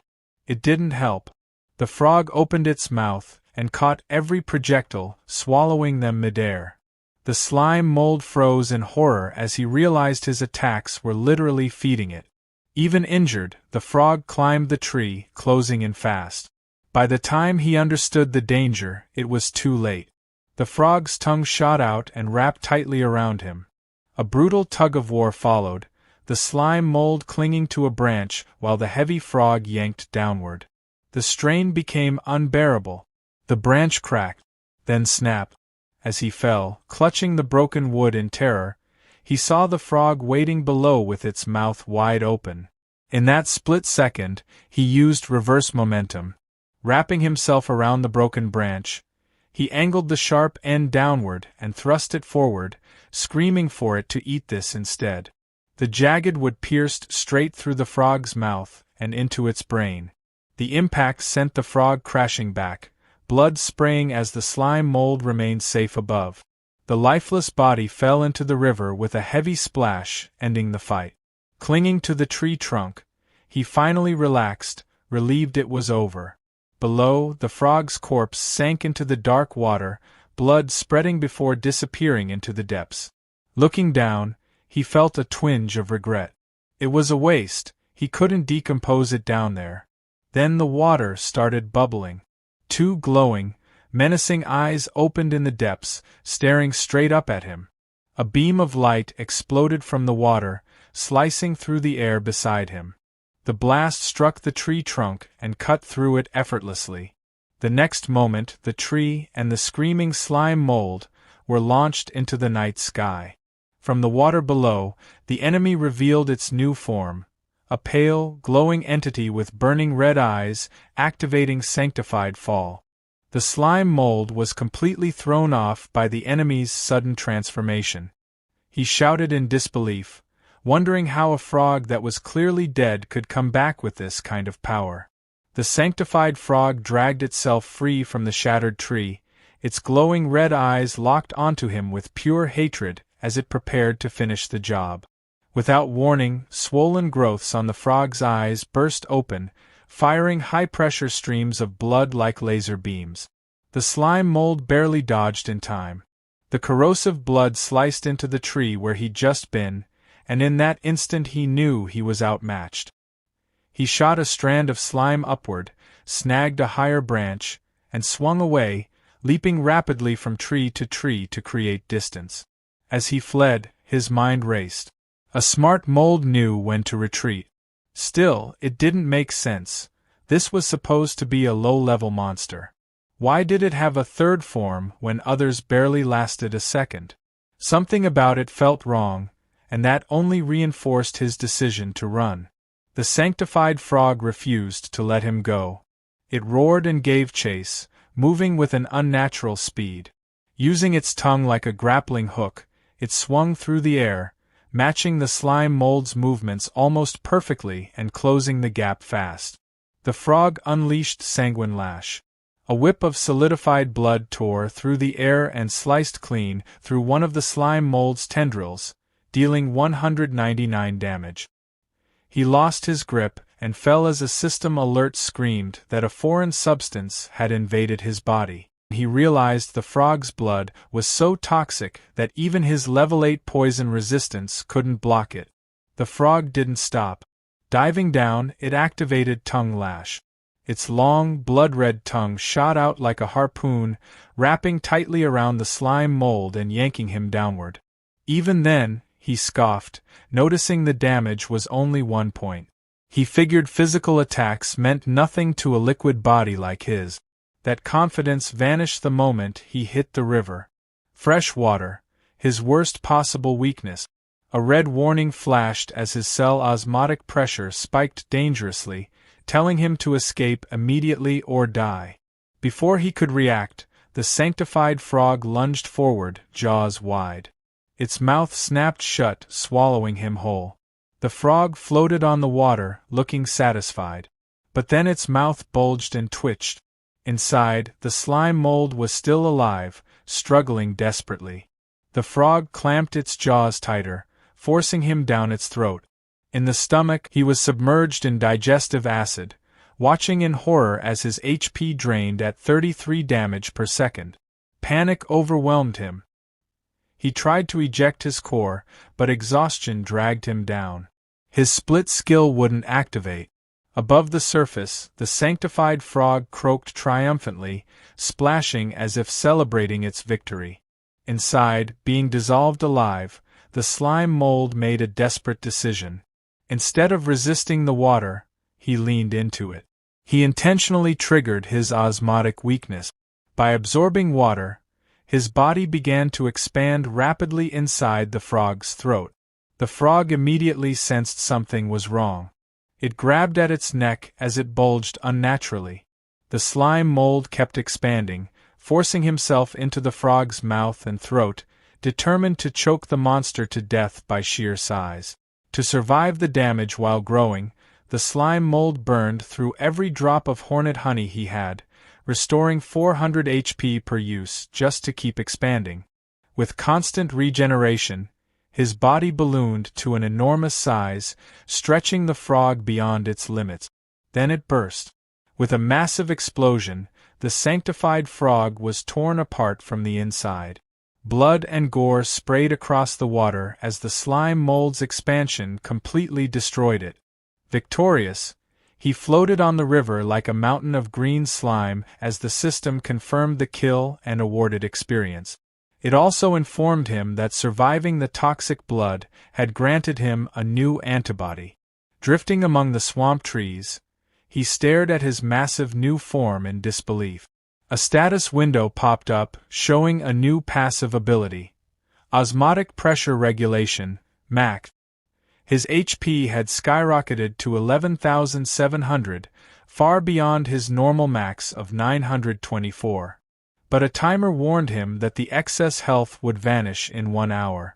He studied himself carefully. His size let him float like an iceberg. His lower body absorbed water, but his sheer volume allowed him to balance the pressure safely. Full water immunity wasn't something he'd planned, but it was a huge bonus from his reckless gamble. Then he noticed the timer again. Nearly 10,000 extra HP, making him practically invincible, was about to disappear. His expression shifted, turning serious and greedy. He'd burned all his precious honey to reach this form, so he needed to squeeze every possible benefit out of it. He laughed wildly, imagining himself as an unstoppable kaiju. That's when an idea hit him, something like that rolling sticky ball game. He decided to roll through the forest and collect everything in his path. In his massive form, he barreled through the flooded forest like a natural disaster. Vegetation vanished beneath him as system notifications popped up non-stop, confirming decomposition and awarding experience. He plowed through trees and brush, efficiently farming resources before the time limit ran out. Underwater, fish swam peacefully among the roots, until he crashed in. The fish scattered instantly. He tried hunting them, but it was pointless. Even immune to pressure, the water slowed him too much, and the agile fish weren't worth the effort. Annoyed, he hauled his massive body back onto dry land. Nearby, a cluster of mushrooms sat at the base of a tree. He flowed over them, absorbing them instantly and leaving a hollow trail behind. Moving deeper inland, he spotted two small otter-like creatures standing proudly with a freshly caught fish.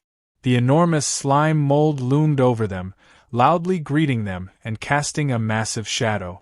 Before they could react, he lunged and slammed down with his sticky body. He didn't eat them.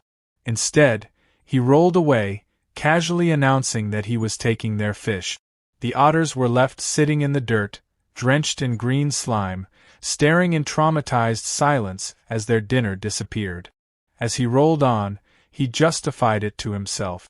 Sparing the cute otters and only stealing their food clearly meant he still had some kind of human mercy left. That thought ended abruptly when he spotted a squirrel clutching a nut, its ears and tail tipped with magical flames. The squirrel flared up in rage, its entire body igniting. It flipped into a handstand and launched a fireball from its tail, sending a column of flames straight at him. Fire magic was still a serious weakness, no matter how big he was. Still, the size gap was ridiculous.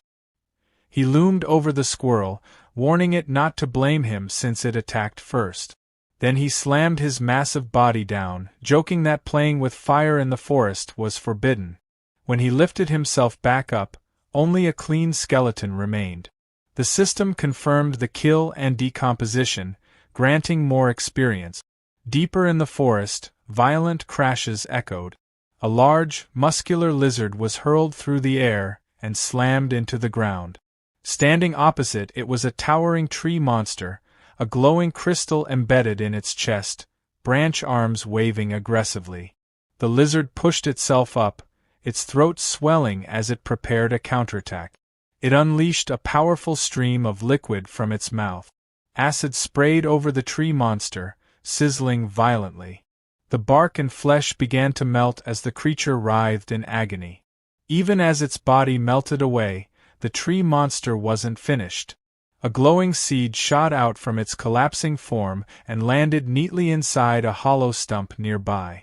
Drawing power straight from the earth, the stump pulsed with energy and regenerated almost instantly, restoring the tree monster as if nothing had happened. The lizard snarled in frustration when it saw its enemy return. Deciding to end things fast, it activated Wild Rush and charged forward at incredible speed. In response, the tree monster thrust out its branches like spears, trying to stop the assault. The lizard twisted and weaved through the attacks, dodging with impressive agility as it closed the distance. It stepped in, jaws ready to bite, but the tree monster reacted faster. A sharp branch snapped around the lizard's arm, piercing straight through its tough scales. Before it could pull free, strange white buds began sprouting along the branch, rapidly spreading and locking the lizard in place. One of the buds bloomed into a grotesque flower right in front of its face. The lizard stared at it, its eye reflecting the petals. Then the infection hit. Red tumors erupted instantly from the lizard's pupil. In the next moment, its eye exploded in a spray of blood. Blinded, it screamed in agony. The tree monster followed up immediately, slamming its heavy branch into the lizard's body. The impact sent the beast flying, crashing hard into the rocky ground. Despite being battered and blinded, the lizard refused to stay down. It staggered back to its feet and activated thermal vision to compensate for its lost sight. Heat signatures flooded its perception. The tree monster's branches now appeared as glowing streaks. With a powerful leap, it launched itself high into the air. Tucking its body in, it spun rapidly, turning itself into a living drill. Activating Sharp Tail, it used the momentum to deliver a devastating downward strike. The attack tore straight through the tree monster, smashing it apart into splintered wood and green pulp. As the monster's core shattered, the lizard roared in victory, blood and saliva dripping from its jaws. But the win came at a cost. The parasitic flower continued blooming from its ruined eye socket, its roots burrowing deeper into its flesh. The giant slime mold came barreling down the hill without hesitation. It rolled straight over the wounded lizard, crushing it under sheer weight and absorbing it completely. A system alert briefly warned of a foreign object, but his antibodies neutralized it instantly, awarding him experience for the decomposition. He paused for a second, mildly confused by the warning, then shrugged it off. There was no time to think. He needed to eat as much as possible before his time ran out. As he continued flattening everything in his path, something started to feel off. He had rolled across what should have been hundreds of acres, yet the forest around him still looked impossibly dense, like he hadn't reduced it at all. Then the ground shook. Far in the distance, a massive pillar of dark energy erupted from a mountain, shooting straight into the night sky. Huge geometric magical patterns spread across the heavens as the energy pierced the clouds. The slime mold watched in stunned silence. Despite the overwhelming spectacle, there was no sound at all. It felt unreal, like a hallucination. Before he could make sense of it, his time limit hit 0. The system cleared his excess HP. His enormous body dissolved into smoke, shrinking instantly. In seconds, he was back to his original small, spiky form, resting on the grass. He checked his status, level 49. He'd gained the Weak Creature Lord achievement, and his HP had jumped to nearly 3,000. Then another notification popped up and ruined the mood. Nutritional overload was complete. The next requirement was 5 times higher, and he wouldn't gain any experience for the next hour.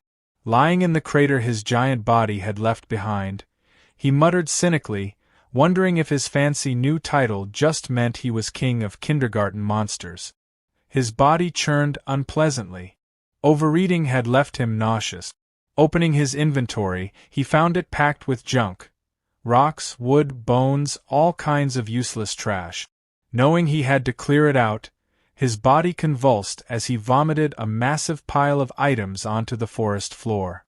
When it was over, he lay there, deflated beside the debris. He felt lighter, but also bored. With XP locked, there wasn't much to do. Then another notification appeared. At level 60, he would be able to choose between a class change or evolution. His excitement exploded. This was the real path to power. He reasoned that mimicry was probably tied to class changes, while evolution sounded like a fundamental upgrade, something like an animal gaining human-level intelligence. His imagination ran wild. He pictured himself as a slime mold mage, mastering magic and ruling the world in this ridiculous form. He laughed to himself, until the sound of wings snapped him back to reality. Looking up, he spotted 3 fast-moving figures flying through the trees. His mood shifted instantly. Armed wasp mages. The same magic-using hornets he'd fought before, and there were 3 of them. Facing that many at once would be dangerous. Curious about their destination, he decided to follow. Leaping from tree to tree, he trailed them at a safe distance as they flew deeper into the forest. When he reached a clearing, he froze in shock. The forest floor was packed with countless hives, all connected by organic bridges, forming an enormous insect city. Hidden in the grass, he stared in awe. The scale was unbelievable. He wondered if this massive interconnected structure was what an evolved swarm looked like. The 3 wasp mages descended into the colony, joining thousands of others. Then the ground trembled. A massive clawed foot slammed down, crushing an entire hive instantly. A colossal bird stepped into view, a snake-tailed terror bird towering over the ruins. The bird ignored the wasps completely. It ripped open the hives and greedily devoured the larvae inside. Watching from cover, the slime mold broke out in a cold sweat. He recognized the species immediately. The red one had once scared him so badly he'd nearly given up on life, though this blue variant felt different. The colony fought back. Thousands of soldier wasps launched a coordinated dive bomb attack from every direction. But the bird's defenses were absurd. Stingers bounced off its thick feathers. Attacks aimed at the snake head on its tail failed too, unable to pierce the hardened scales. Physical attacks were useless. Switching tactics, the swarm blanketed the bird in insects, trying to suffocate or overheat it. The bird simply shook itself, sending thousands of wasps flying like dust. With brute force failing, the 3 wasp mages finally joined the battle. Hovering above the predator, they activated glowing magic circles and began summoning dozens of fireballs, all aimed directly at the towering terror bird. Explosions tore through the clearing, turning it into a furnace and blasting apart the hives. From his hiding place, Slimy could only stare, stunned by how strong the magic was. He expected the blue bird to be wiped out, but instead, it drank the fire like it was nothing. Its blue feathers burned into a bright, glowing red as it absorbed the spell. Fully charged now, the bird screeched and locked its gaze on the mages. The wasps hesitated, suddenly terrified. With one sharp snap of its snake-like tail, the bird ripped straight through the hives. The snake head scanned the area with heat vision, spotted survivors, and crushed a wasp in seconds. As the swarm collapsed, Slimy realized what had happened. The bird had baited the mages into powering it up. It wasn't just strong, it was clever. He decided to stay hidden and wait until it left so he could scavenge what was left behind. Then everything changed. One of the bird's wings suddenly froze solid. A group of human adventurers had arrived, drawn in by the noise. Nia Ross identified the creature as a snake heron, while Ray Carter warned everyone it was a Lord-level threat. Watching from the rocks, Slimy recognized the group from his past. The bird flexed as heat rolled off its body, melting the ice and breaking free with barely any effort. Ray Carter told Cool Fern to prepare a massive spell while he held the monster back. Cool Fern nodded, his staff lighting up with stored power. The snake heron struck with a massive claw, which Rake blocked with his shield. The impact nearly crushed him, but he forced a shield counter that blasted the bird backward. The rebound shattered his shield, leaving him exposed. The snake tail lunged for his throat, but Nia's boar, Little Steel Back, slammed into it, knocking it off course and giving Rake time to retreat. The bird didn't waste a second. It unleashed all the fire it had absorbed in a massive blast, like a dragon's breath. Cool Fern slammed his staff into the ground, raising a towering wall of ice just in time. The team took cover as fire and ice collided, flattening the surrounding trees. From his hiding spot, Slimy watched in pure terror, realizing just how far out of his league this fight was. The ice barrier started to melt. Cool Fern shouted as he poured in everything he had left, but the wall finally shattered. When the smoke cleared, the ground was scorched, but the humans were still standing. Slimy could only feel miserable about how weak he was compared to them. Exhausted, Cool Fern admitted he was completely out of magic. Rake immediately took control, telling Nia to cover him while he went for the final blow. Little Steelback fired a spread of quills at the bird, distracting it long enough for Rake to release his full power. He launched himself into the air and came crashing down, his mace glowing like a falling meteor. The strike smashed the bird's head into the dirt, crushing its skull in one clean hit. The monster dropped. Rake stood over the body and declared the battle finished. Cool Fern let out a breath, commenting on just how dangerous the creature had been. From the shadows, Slimy decided that sticking close to humans might be his safest option. Rake told Nia to search the bird's memories for clues about their missing boss. But as he stepped near the tail, the red snake head suddenly bit into his shoulder. At the same time, the main head, everyone thought it was destroyed, snapped its eyes open for one last move. Cool Fern reacted instantly, driving an ice spike through the snake head and killing it, shouting a warning about petrifying venom. Nia rushed forward with a potion, but it was already too late. Rake's throat had turned to stone, making it impossible for him to swallow. His body collapsed as his skin hardened into gray rock. Nia broke down beside the statue that had been her leader. Realizing the snake heron was draining Rake's life to heal itself, Cool Fern grabbed her and forced her to run. As they escaped, the snake heron slowly rose again, its wounds sealing shut. It watched them flee, then let out a sound that made it clear who truly ruled the battlefield. Cole gulped down a stamina potion while running, admitting between breaths that he'd misjudged things badly.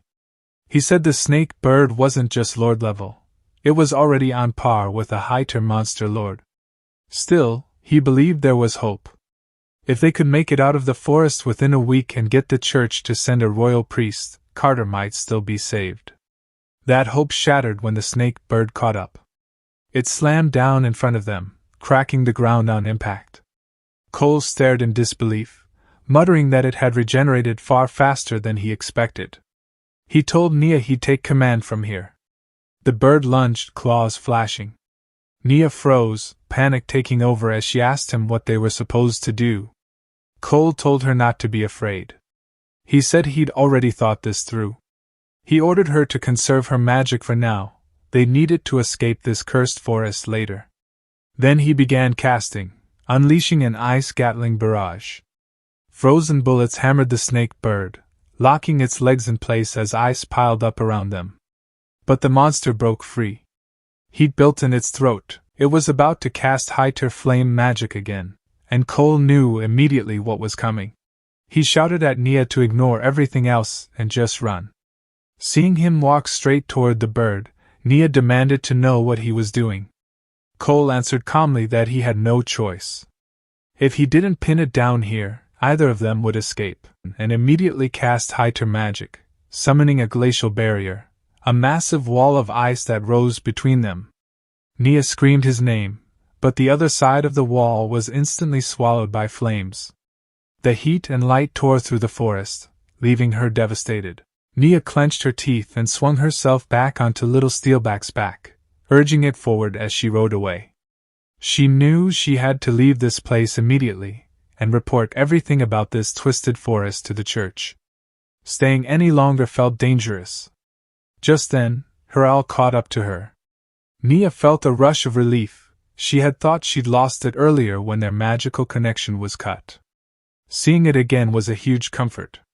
With her owl's vision guiding her, finding a way out of the forest should have been much easier. But that hope shattered almost instantly. The owl didn't respond to her call. Instead, it flew past her and landed silently on a nearby branch. Confused, Nia looked up and froze. When the owl turned around, she saw its eyes bulging unnaturally, filled with something alien. The sanctified fall parasite had infected it. At the same time, far away in a sealed space, another scene was unfolding. Mountains of dead monster bodies were scattered everywhere, weapons still embedded in their flesh. Guild Master Goon stood among them, staring at a system window warning him that his energy and mana had reached their time limit. He already understood what that meant.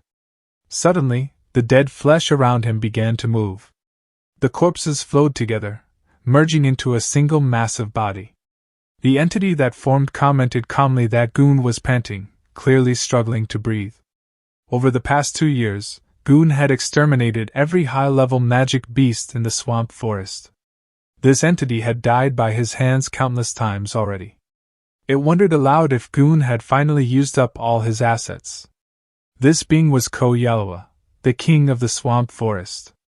Ko Yalawa asked what Goon had been muttering to himself about earlier, guessing it was the thing he called the system, the same thing that helped him turn his guild into one of the 8 great guilds. It claimed to know the secret of Goon's body as well, having gathered similar information through transmigration across other universes. It explained that forcing Goon to give everything he had, sparing nothing, was the only way to truly strangle and kill him. That was why Goon had been lured into this trap. Even so, Ko Yalawa admitted it hadn't expected Goon to grow this strong, or to still be hiding so many trump cards. With a cold tone, the entity offered him one last choice. After destroying everything Goon had built, would he prefer to be turned into a corpse puppet? Or would he join them and take part in the grand plan of dimensional ascension? Goon said he'd already made his decision. Picking up his weapon, he answered by slashing forward, declaring he would kill them all. Ko Yalawa laughed, calling it pointless. Inside this eternal barrier, it was immortal and undying. It asked if Goon really understood that. Another mass of flesh surged up from behind to attack, mocking him for still being nothing more than mortal flesh. His heavy breathing proved he was nearing his limit. If he refused to cooperate, he would die. Goon didn't argue. He calmly took another item from his inventory and threw a vial at Ko Yalawa. It shattered on impact, spraying true holy water everywhere. The entity recoiled in shock as the holy water spread, burning through its body. Goon explained that true holy water scorched the soul itself. Even physical immortality was meaningless in front of that power. He admitted it was unfortunate. He'd been saving it for the true mastermind behind everything, but it had to be used here. Ko Yalawa cursed him, ranting that even angels had fallen and demanding to know where he'd obtained true holy water. Before an answer could come, Ko Yalawa was no more. The holy fire kept raging, swallowing the battlefield in blinding light. Goon stood inside the flames when a system warning suddenly flashed in front of him, alerting him to a massive energy spike. The message made his chest tighten. The target was regenerating. A surge of golden power exploded outward. Instead of the monster burning away, its flesh knitted itself back together, rising higher and more imposing as the chaos settled. Goon stared in disbelief. He knew true holy water didn't just burn the body, it scorched the soul itself. A soul that was completely erased shouldn't be able to come back, even in a sanctified environment. So how was the enemy still standing? As the smoke thinned, the monster revealed its new form.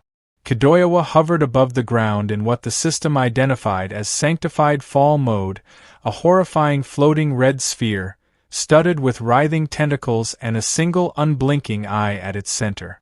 The creature laughed, its voice dripping with mockery, making it clear Goon's supposed trump card had failed. Goon demanded to know how it had adapted so quickly. Kidoyawa sounded almost pleased as it explained that the answer lay with Goon himself. It reminded him of the Dragon Emperor's finger he had sliced off earlier. Back then, Kidoyawa had wondered how a spear could cut through a Dragon Emperor's skin. The answer, it realized, was the true holy water coating Goon's weapon. When that finger had fallen into the forest and gone missing, it landed near weaker monsters. That triggered an invisibility-type attribute, allowing the fragment to be located and reclaimed. By absorbing the finger, Kidoyawa learned the secret of the holy water. Since Goon had only used a thin layer on his blade, the monster was able to adapt to the holy energy lingering in the severed limb and gain immunity. Declaring that Goon had exhausted all his options, Kidoyawa calmly ordered him to die. The ground responded instantly. It rumbled and split apart as enormous stone hands erupted from the earth, towering over Goon. One slammed down, aiming to crush him flat. Then another. And another. The attack turned into a brutal barrage as countless hands smashed the ground over and over again, burying him under sheer force. The assault ended with a spell, abyss magic, earth burial, leaving a massive crater beneath the floating monster. Buried deep under the earth, Goon felt crushing pressure from all sides. His spear reacted on its own. The tip glowed as a green magic circle appeared, activating 20 layers of elemental runestone effects.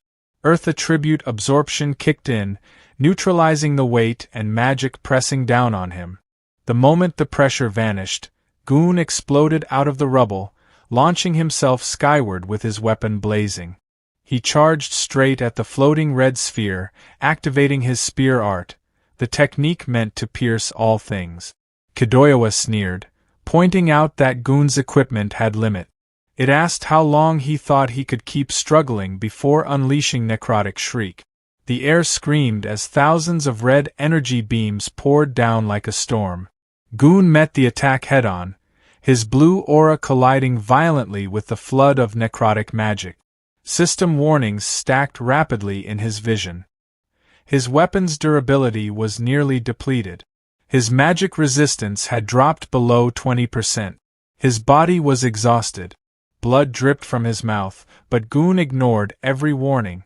He pushed himself further, preparing a high-tier martial art, the 1-inch punch, Spiral Force. The system urgently warned that using it in his condition would cause irreversible damage. Goon dismissed the risk. To him, the cost no longer mattered. He poured every last bit of energy into the spiral attack. The strain was too much for his gear. The spear's tip shattered mid-strike. Even so, the spiraling force surged forward on its own, slamming into Kadoyawa's center. Red and black energy collided in a massive explosion that shook the battlefield. Without the spear to anchor him, Goon lost momentum and crashed hard into the rocky ground. Blood splattered across the stone as he knelt there, clutching his arm. His body shook uncontrollably. The backlash had completely ruined his left arm. When the smoke cleared, Kadoyawa reformed without a scratch. It mocked him openly, asking why he kept choosing pain instead of simply dying. It guessed Goon was still desperately searching for a way out even now. Goon stayed silent, his head lowered. Regret weighed heavily on him. Saving his skills had been a fatal mistake. He realized too late that he should have used all the true holy water at the very beginning and ended the fight instantly. Then a massive shadow swallowed the battlefield. From the sky, the Dragon Emperor's finger descended like a meteor. As it fell, Kadoyawa declared that Goon never stood a chance. He wasn't fighting a single monster, but the power of the entire Holy Sea itself. The colossal fragment hurtled straight toward the injured knight. Even then, Goon refused to give up. With what little strength he had left, he opened his system inventory. As darkness closed in, he pulled out a tattered ancient scroll glowing with sickly green light. The scroll unfurled on its own, revealing pulsing red runes. It was a forbidden item, the Demon King's favor, and it radiated ominous power. Kettle Yellowa froze as a demon contract materialized before his eyes. He pointed at Goon, his voice shaking as he accused him of hypocrisy, openly opposing their plans while secretly making a deal with a demon long ago. Enormous hands emerged from the darkness, belonging to the Demon King himself. Without hesitation or mercy, the skill Oblivion's grasp activated. Kettle Yellowa was crushed instantly, his body collapsing into fine dust that scattered into the air like ash. From within the shadows, a demon stepped forward and greeted Goon casually, remarking that it had been a long time. He looked Goon over and burst out laughing, calling his current state pathetic, just like back when the Demon King had first failed to descend into this universe. The demon sounded almost nostalgic, saying the moment brought back fond memories, and that he'd never forget Goon's so-called kindness. As a reward, he offered to lend Goon his power, claiming it would be more than enough to wipe out those so-called righteous scoundrels. He even directly called Goon a transmigrator, confident that the temptation would be impossible to resist. To his surprise, Goon didn't hesitate. He calmly tore the demon contract into pieces and said they were even now. The Demon King frowned, clearly disappointed. He called Goon heartless, annoyed that he hadn't fallen for the trap. Before vanishing back into the void, he left Goon with one final warning, that he had already seen the face of his death. Once the demon disappeared, the swamp fell silent again. Goon opened his system interface and winced. His HP was nearly gone, and his mana was completely empty. The system warned him that the Monolone skill was still draining HP to repay its debt and urged him to replenish immediately. He didn't have the strength to respond. Goon sank down onto the ground, exhausted. He wondered if the summoning of the Hope coordinate had worked and asked the system to establish a connection. The answer came back quickly: connection failed. At the same time, a yellow system message appeared from Slimy. Decomposition had failed because the target wasn't organic matter. Slimy stared at Carter's body, now fully turned to stone. He shrugged it off, hopped down from the statue, and picked up Carter's mace. Since Carter clearly didn't need it anymore, Slimy figured it was fair game. Getting no response, he took the silence as permission and happily bounced away with his new equipment. As he moved through the forest, Slimy thought that if he helped the humans when they were in trouble, maybe they'd let him tag along back to their towns. But then he ran straight into a massive ice wall, one Cole had created earlier. Slimy immediately recognized it as magic. A mage had made this, no doubt about it, which meant the group had to be close. He wondered if they'd already taken down the snake bird. Maybe there was loot left behind. Still, he wasn't stupid. His own survival came first. Instead of rushing in, he decided to scout things out. Activating his search skill, Slimy carefully stretched his tendrils upward.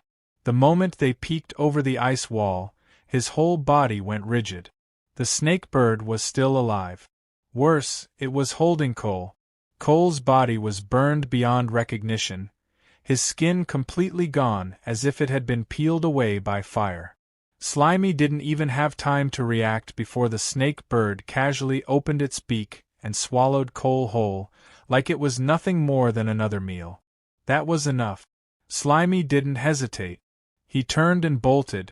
As Slimy ran, one terrifying thought kept repeating in his mind. If Cole was dead, then what about the last girl? Had she already been killed too? Elsewhere in the forest, Sanctified Fall, now fully possessing the owl Mio, dove from above with lethal speed, targeting Nia. Nia reacted instantly, warning little Steelback that Mio was no longer an ally.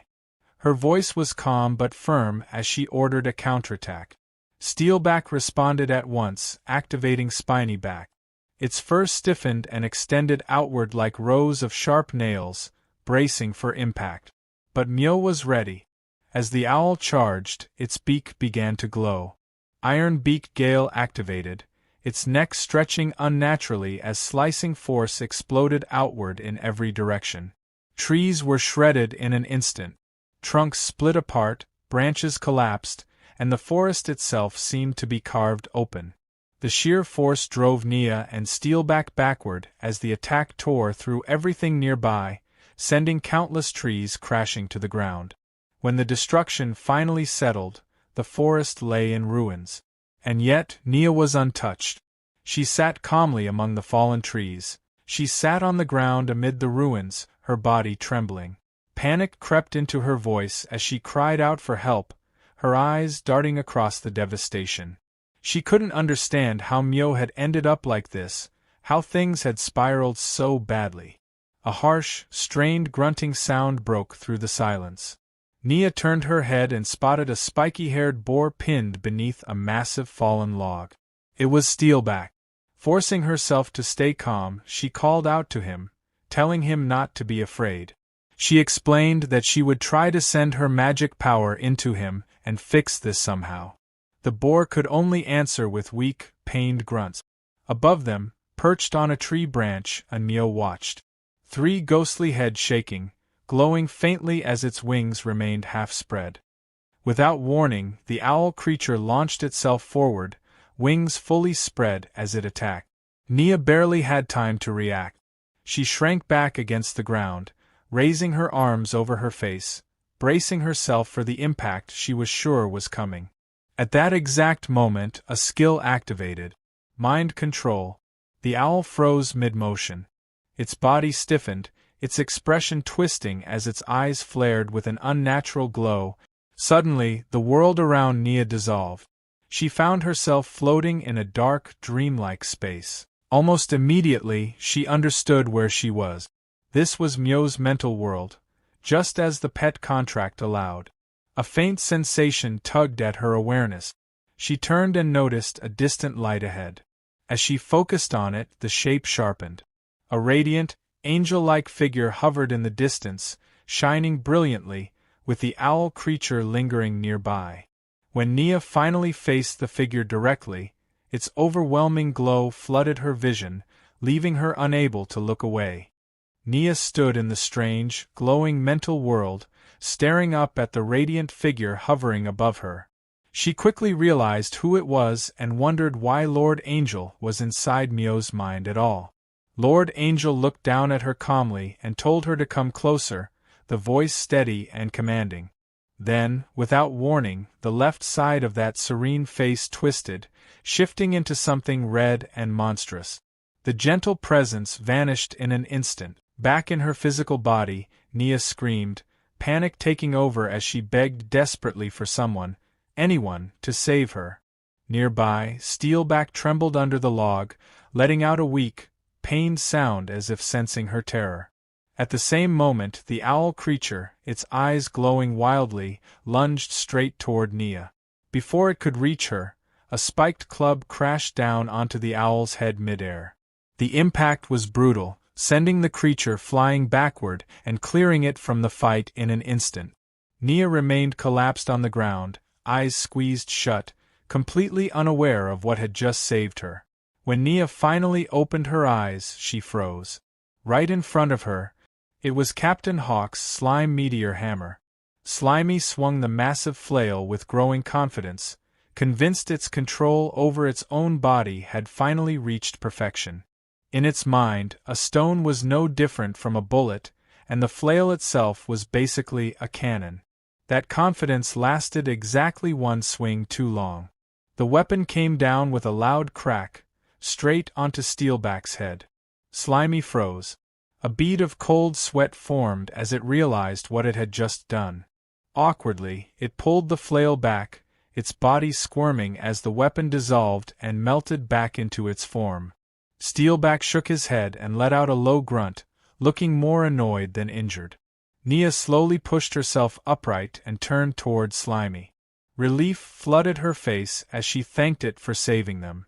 She gently lifted Slimy into her hands and held it close. Tears welled up in her eyes as she spoke softly, saying it felt strangely familiar, like, deep down, she already knew exactly who it was. The slime went completely still, its round body stiffening in pure shock. Inside its head, it instantly rejected the idea. That couldn't be true. It was just a slime, nothing more, nothing special. Nia didn't see it that way at all. Tears poured down her face as she hugged the slime tightly and pressed it to her cheek. Between sobs, she insisted she knew the truth. To her, this wasn't just a slime. It was Captain Hawk, reborn and returned at the exact moment she needed saving. Behind her, Steelback stood frozen, staring at the scene in disbelief. The boar let out a quiet, breathy huff, clearly struggling to wrap his head around what he was witnessing. From the nearby shadows, a pair of bird-like legs slowly emerged. A moment later, the wounded owl creature dragged itself out from behind a fallen log. Even in its battered state, it let out a sharp, furious screech. Nia stiffened, still clutching the slime, and quickly looked back at Steelback. She asked if he could still fight after receiving her magic. He answered immediately, making it clear he was ready. The slime didn't hesitate. Its body softened and spread, thin tendrils flowing across the ground as it activated its search skill. The owl creature dove down, pecking wildly at the slime's tendrils and tearing into the sensory net. But before it could do real damage, the slime suddenly reformed behind it. A solid club slammed straight into the owl's rear. The owl shrieked in pain and fury, twisting around and lunging at the slime in retaliation. That was when Steelback charged. Perfectly seizing the opening, the boar drove his tusks into the owl's side with brutal force. He didn't slow down. The momentum carried him straight through, his tusks piercing clean through the owl creature's body. At the same time, the slime swung its club with everything it had. The name of the attack rang out clearly: plasmatic cannon. The impact was violent. The club, hurled by the force of the blast, shot past the remains and buried itself deep into a nearby tree. The slime's arm trembled as it reached out and tried to pull the weapon free. As it struggled, a single thought crossed its mind: It had definitely used way too much force this time.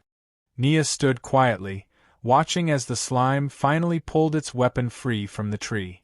As the moment lingered, her thoughts drifted back to Mio, the worry she had carried bubbling up again. She crouched down, studying the slime more closely. Then it clicked. This was the same tiny creature she had met by the campfire earlier that night. The more she thought about it, the more certain she became. It was also the same presence she had sensed earlier through Mio's reconnaissance. Slowly, Nia reached out and lifted the slime gently. Half joking, half serious, she asked if it had been following her all this time out of some special fondness.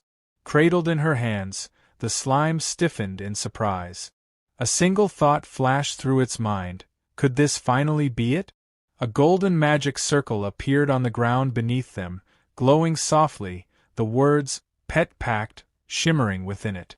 Nia looked directly at the slime and asked if it was willing to form a pact with her. Her expression was calm, sincere, and filled with promise. She swore she would take good care of it. Before the slime could answer, a bright yellow system window abruptly appeared, flashing a warning. It stated clearly that if the host entered a servant pact with a human, access to the system would be lost forever. He would have to choose one, either the system or a master, and there would be no second chance. He started weighing it out. The system was useful, powerful even. It helped him grow, survive, and made everything more convenient. Still, it felt dull compared to the kind of heroine you'd see in an old-school, hot-blooded shonen story. When he really thought about it, the decision felt almost too easy. Numbers, pop-up windows, and emotionless prompts couldn't compare to a real person standing right in front of him. His thoughts ran ahead on their own. He pictured himself and Nia training together under clear skies, running along bright beaches with waves crashing nearby. In his mind, they faced trial after trial, growing stronger together like perfect partners straight out of a very familiar monster-collecting game. In that imagined future, he wasn't just tagging along. He was her monster, fighting for her, trusting her without hesitation.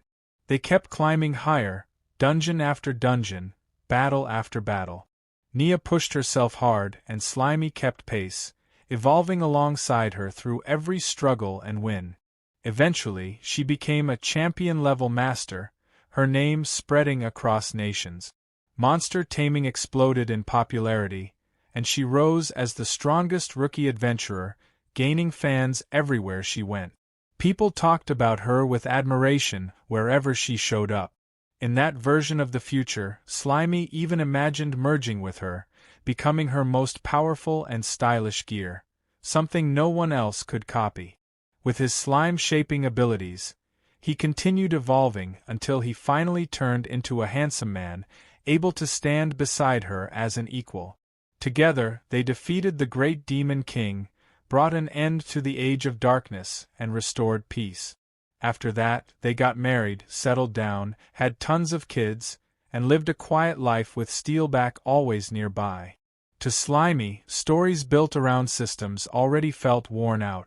If he really had to choose, picking a beautiful girl as his master felt like the obvious answer. In fact, he'd already mapped out hundreds of episodes in his head, dramatic arcs, emotional reunions, and legendary final battles included. He was ready. He decided to choose Nia over the system. Just as he was about to accept the contract, everything went wrong. Nia was killed in an instant. Her body collapsed beside him, her arms still wrapped around Slimy. For a brief moment, nothing made sense. His thoughts broke apart all at once, and little Steelback stood beside him, unable. The one responsible was the corpse of Mio. It stood there calmly, having used abyss magic, Circle of Wind's demise. From the ruined neck, something disturbing happened as a new head began forming. The shape was human-like, but stripped of skin, exposing raw flesh underneath. Little Steelback reacted immediately. Fueled by rage, he charged straight at the monster. Slimy shouted for him to stop, pleading with him not to rush in. He still couldn't understand how the head Steelback had destroyed earlier was already growing back like nothing had happened. Before Steelback could get close, the creature lifted a finger and pointed at him, casting another spell. Using abyss magic, atavistic ray, it forcibly altered Steelback's body, reducing him into a small lizard before tossing him aside. The terrified lizard scrambled away into the forest. Slimy stayed where he was. This thing was no longer just an owl. It now had the terrifying power to force devolution. It now had a frightening new power, the ability to force devolution. The human-shaped head finished forming and shifted into an annoyed look, muttering about how everything had turned into a hassle. It scoffed at Ko Yalawa, calling him useless and mocking him for burning through resources while still failing to deal with something so small. The voice didn't stop there, throwing jabs at the old man from the Holy See too, saying none of this would have happened if they'd listened from the start. The one speaking finally revealed herself. She was Merlin, Guild Master of the Blue Hat Guild, and one of the church's 7 holy knights. Clearly irritated that she had to handle this herself, Merlin glanced at the sky and noticed the imprisonment barrier was already gone. Even so, she had no intention of chasing anyone down. Activating Tempest Wing, she shot upward at extreme speed and disappeared from view. Slimy was left behind, standing next to Nia's lifeless body. Bit by bit, the truth settled in. Another human had used magic to move their consciousness into the owl's corpse, and because he was too weak, he hadn't even been worth acknowledging. That feeling hit him hard. It was exactly the same as when he first arrived in this world. Everything had happened too fast. There hadn't been time to process any of it. Merlin had killed the master he was about to choose, which meant the contract never went through. He briefly wondered if he should feel lucky for surviving, but the thought didn't last. Nia was gone, and he was still here, worrying about staying alive. Until he personally killed that monster, he decided he had no right to call himself a man. Anger burned through him. Slimy swore he would crush the enemy's head with his own cytoplasm and took off through the forest, chasing after his target. Elsewhere in the swamp, Goon's system informed him that the Monolon repayment was complete. It immediately followed up with warnings about his condition. His health was down to 789 out of 2.8 million, and his arm was badly damaged and needed treatment right away. Goon told the system to stop pointing out the obvious. He had nothing left to give. He ordered it to keep trying to contact the transmigrator summoned by the Hope coordinate. The system replied that long-distance communication wouldn't work until the initial connection was fully established and advised him to keep moving to find a stronger signal. Goon already knew the Holy See would send reinforcements. If they showed up, escape wouldn't be an option. He needed to find the new transmigrator and get out of the swamp immediately. As he moved through the forest, he suddenly stepped on something slimy and yellow. At the same time, Slimy's search skill finally locked onto a target. Thinking he'd found the long-necked monster, Slimy attacked without hesitation, swinging his mace at full force and smashing it straight into Goon's head. The impact felt wrong. There was resistance, like hitting armor. The shape of the target didn't feel right either. When the figure collapsed, Slimy realized his mistake. This wasn't the monster. He'd mistaken Goon for part of it because of the tassels on his helmet. Slimy apologized quickly, blaming the poor lighting and grumbling about how the flashy helmet made things hard to see. Before he could explain any further, Goon grabbed him. Recognizing Hawk's weapon and catching the scent of Nia's blood on Slimy, Goon accused him of killing his guild members, assuming he was connected to the church. At that exact moment, both of their system windows appeared at the same time, announcing that the connection had been successfully established. Goon immediately understood that Slimy was a transmigrator, and as Slimy stared at Goon's system window, he finally realized he wasn't the only transmigrator in this world. Goon stops mid-action, staring at the screens in shock. He asks if Slimy also has a system, quickly realizing this creature is a transmigrator. Slimy is just as stunned, learning that Goon is also from another world. Goon explains that in his fight against the church, he activated a noble phantasm called Hope Coordinate to summon an ally. Slimy now understands that his arrival wasn't random at all. Goon admits he was too weak to save Nia even after meeting the guild and asks Slimy if he's willing to help. He reassures him that he also started with nothing after transmigrating and survived by relying on the system, adding that this world shows no kindness to anyone.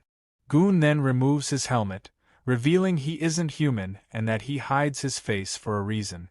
Curious, Slimy asks what race he belongs to.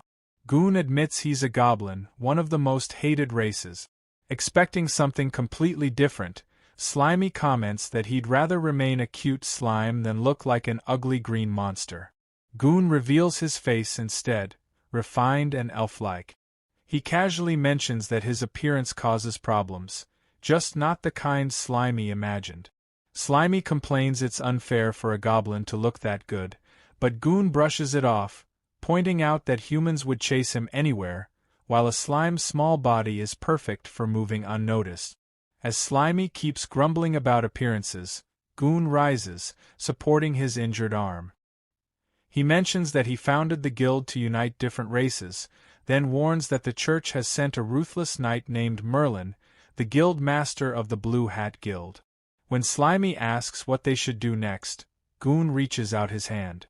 A system interface appears as he prepares to transfer all his magic and combat abilities. The system confirms the link, and Slimy excitedly asks if this will instantly make him overwhelmingly powerful.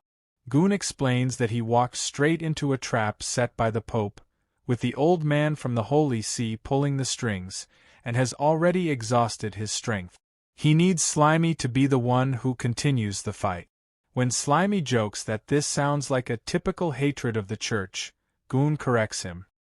He explains that the church already controls the world, and their true goal is to sacrifice all life here to fuel beings who want to ascend to a higher universe. Stunned by the scale of it all, Slimy asks how something like that is even possible. Goon begins recounting his past. He explains that he was born a goblin cub at the very bottom of society, raised in mines where survival meant eating scraps and whatever was left behind. At 5 years old, his system awakened, giving him the power to kill the goblins who tormented him. In his memories, a blood-covered young Goon questions who he really is, yet knows his soul was always human.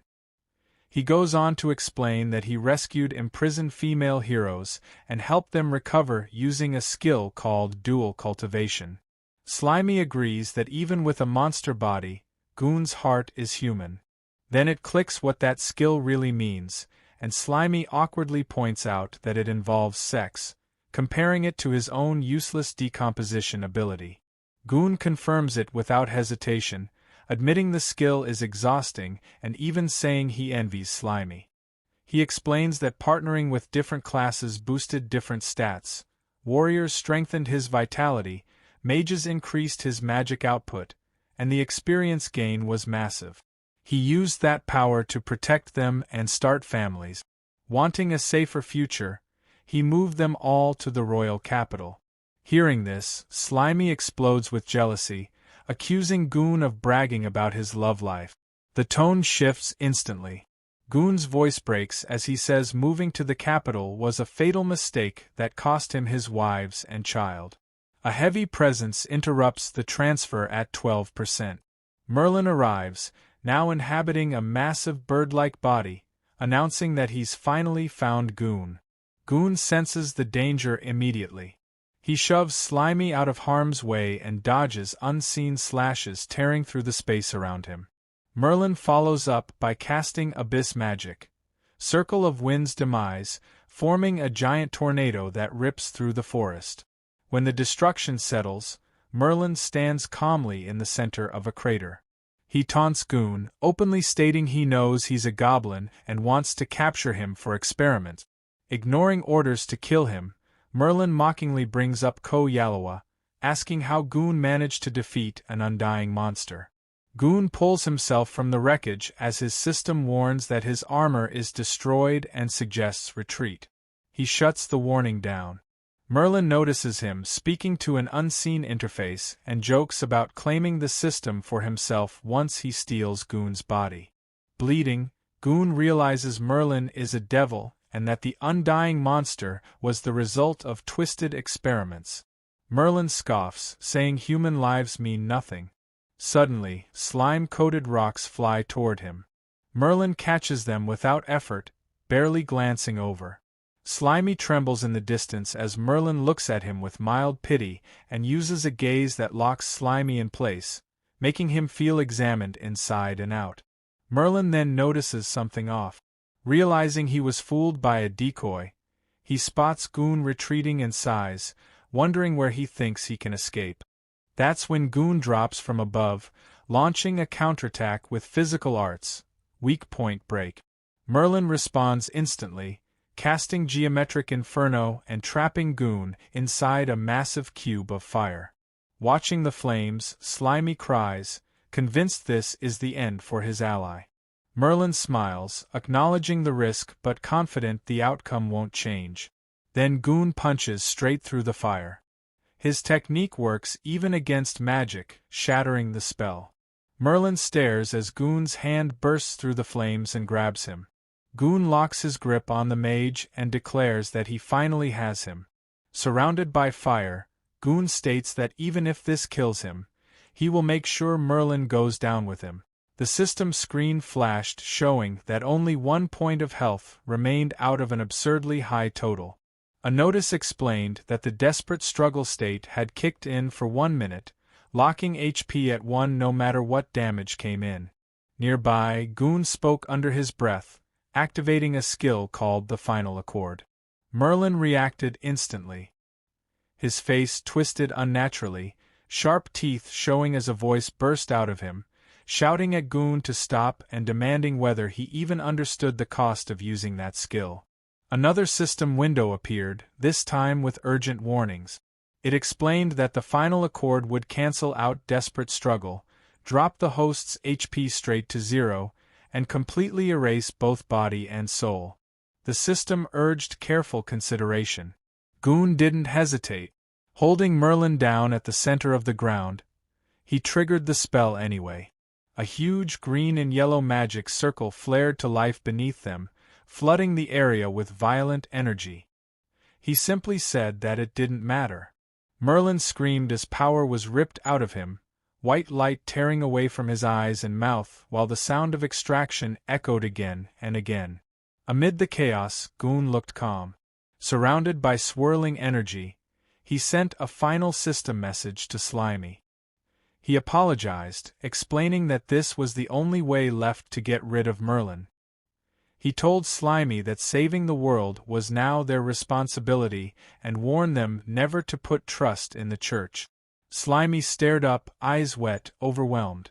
They begged Goon not to do this and asked how someone like them, a simple slime, was supposed to save the world when even someone as strong as Goon couldn't. Goon's body started breaking apart into glowing particles. His voice reached Slimy one last time, telling them to believe in themselves and revealing that his role had always been to serve as the one who summoned Slimy into this world. The magic circle exploded in a blinding flash. When the light faded, the circle was gone, replaced by frozen runes etched into stone. From beneath a cracked layer of ice, Slimy could be seen on the surface. The surroundings had changed completely. The land was now a barren stretch of broken rock, with steam drifting up from the ground. Slimy looked down, crying softly, and said Goon's name. High above, Merlin was still in the sky. From below, Slimy watched as Merlin shouted curses toward Goon, raging that the entire mission had ended in failure. In a pitch-black void, rows of identical, faceless female candles stood in silence. Only one on the far left still burned with a bright flame, while all the others had gone dark. Up in the sky, Merlin hovered in a ruined state. Her body looked worn down and unstable as she spoke about the situation. She said that 5 life candles, which were meant to link her to the chaotic universe, had already gone out. She added bitterly that the only vessel left for her descent had been the remains of a weak, fallen holy monster. Before she could go on, a massive jet of yellow slime shot upward and smacked straight into her face. Slimy pulled back, spitting and staring her down. A system notice popped up showing HP -50. Slimy told her to stop talking nonsense, saying he was going to carry on Goon's will and settle an old score tied to a girl from earlier. As part of Slimy's body sank into the ground, he made a quick decision. He left a clone behind as insurance, planning to shift his awareness to it if things turned bad. In the next moment, Slimy launched himself onto Merlin's face, spreading over one of her eyes. Merlin reacted in confusion, questioning whether this slime was some leftover contract monster Goon had prepared. Anger quickly took over her expression. She declared that Slimy would replace Goon and receive all of her fury instead. Colored rings of light swept through Slimy as an attack activated. The system identified it as Abyssal Magic, Devolution Ray. When nothing happened, a large question mark appeared above Slimy. Merlin stared at the result and demanded to know why there was no effect. Internally, she considered that her heavily damaged soul might have weakened her magic far more than expected. Energy whipped violently around her as she shouted that this couldn't be forgiven. She claimed that as the kingdom's strongest magician, there was no way she should struggle against a single low-level monster. In her outburst, a small chunk of Slimy was thrown aside. Slimy spread countless slimy tendrils outward, quietly searching for the right skill.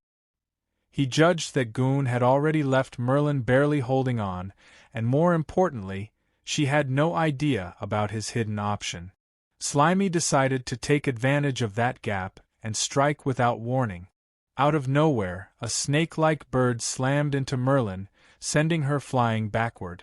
She crashed hard against an unseen surface, her body bursting apart on impact as blood scattered through the air. Merlin's damaged body, followed by her battered and bleeding face. She spat out curses, muttering about what kind of thing she was dealing with now. She swore that if she ever made it back to the church and had time to recover, she would turn the entire swamp forest into nothing but ruins. Nearby, the snake bird began to glow with a strong light. The snake bird leaned forward, gathering power as the system announced Pseudo-Dragon's Breath. The snake bird followed up by sweeping a broad stream of fire across the stone ground. From a distance, Slimy watched with its tendrils spread wide. The snake bird tilted its head, staring down at the pool of lava it had just formed. Merlin's cries echoed from within the molten heat. Then, without hesitation, the snake bird began absorbing the lava, drawing it back into its body. Slimy stared on, unable to look away. Along the snake bird's furry side, its body started swelling and pulsing, as if something inside was forcing its way out. A pink, serpent-like head pushed through the snake bird's back, a forked tongue flicking into the air. A bright white glow wrapped around the snake bird, outlining its form as the change completed. Slimy watched as the shadow of the transformed snake bird stretched larger and heavier, realizing mid-thought that it was evolving. The full result came into view, a two-headed snake bird chimera. The original head looked longer and sharper now, while a pink serpent head with a long neck rose from its back, paired with an extended tail. With a powerful beat of its wings, the newly evolved snake bird lifted off, flying high into the sky and leaving the lava field and Slimy behind. Slimy looked up, completely at a loss, struggling to form words as the snake bird disappeared above. System screens kept popping up one after another, and Slimy was basically catching L's non-stop. Skill transfer stalled at 37% before the connection just dipped. Super magic? Didn't stick. Elemental resistance? Nope. Divine arts, unions, dimensional boosts, each one bounced back with the same excuse. No magic power or the body just wasn't built for it. The only W in the whole mess was martial arts talent sliding through successfully. And after that, Slimy ended up sprawled on the ground. From the outside, Slimy looked like a mess, but inside, the vibe was worse. He admitted to himself that life as a clueless little slime mold had honestly been way more chill. Even with all these new gains, happiness just wasn't there. Slimy activated search, and scattered remains nearby responded. Pieces of Goon's body started pulling together bit by bit, drawn in under Slimy's tentacles. New notifications rolled in. Forging skill unlocked. Medical knowledge unlocked. Cooking skill unlocked. The encyclopedia and map atlas partially filled in. That helped. A little. Slimy started shaping himself into something more human. It took effort, but once the form held, his mindset shifted. He reminded himself that slacking off wasn't an option.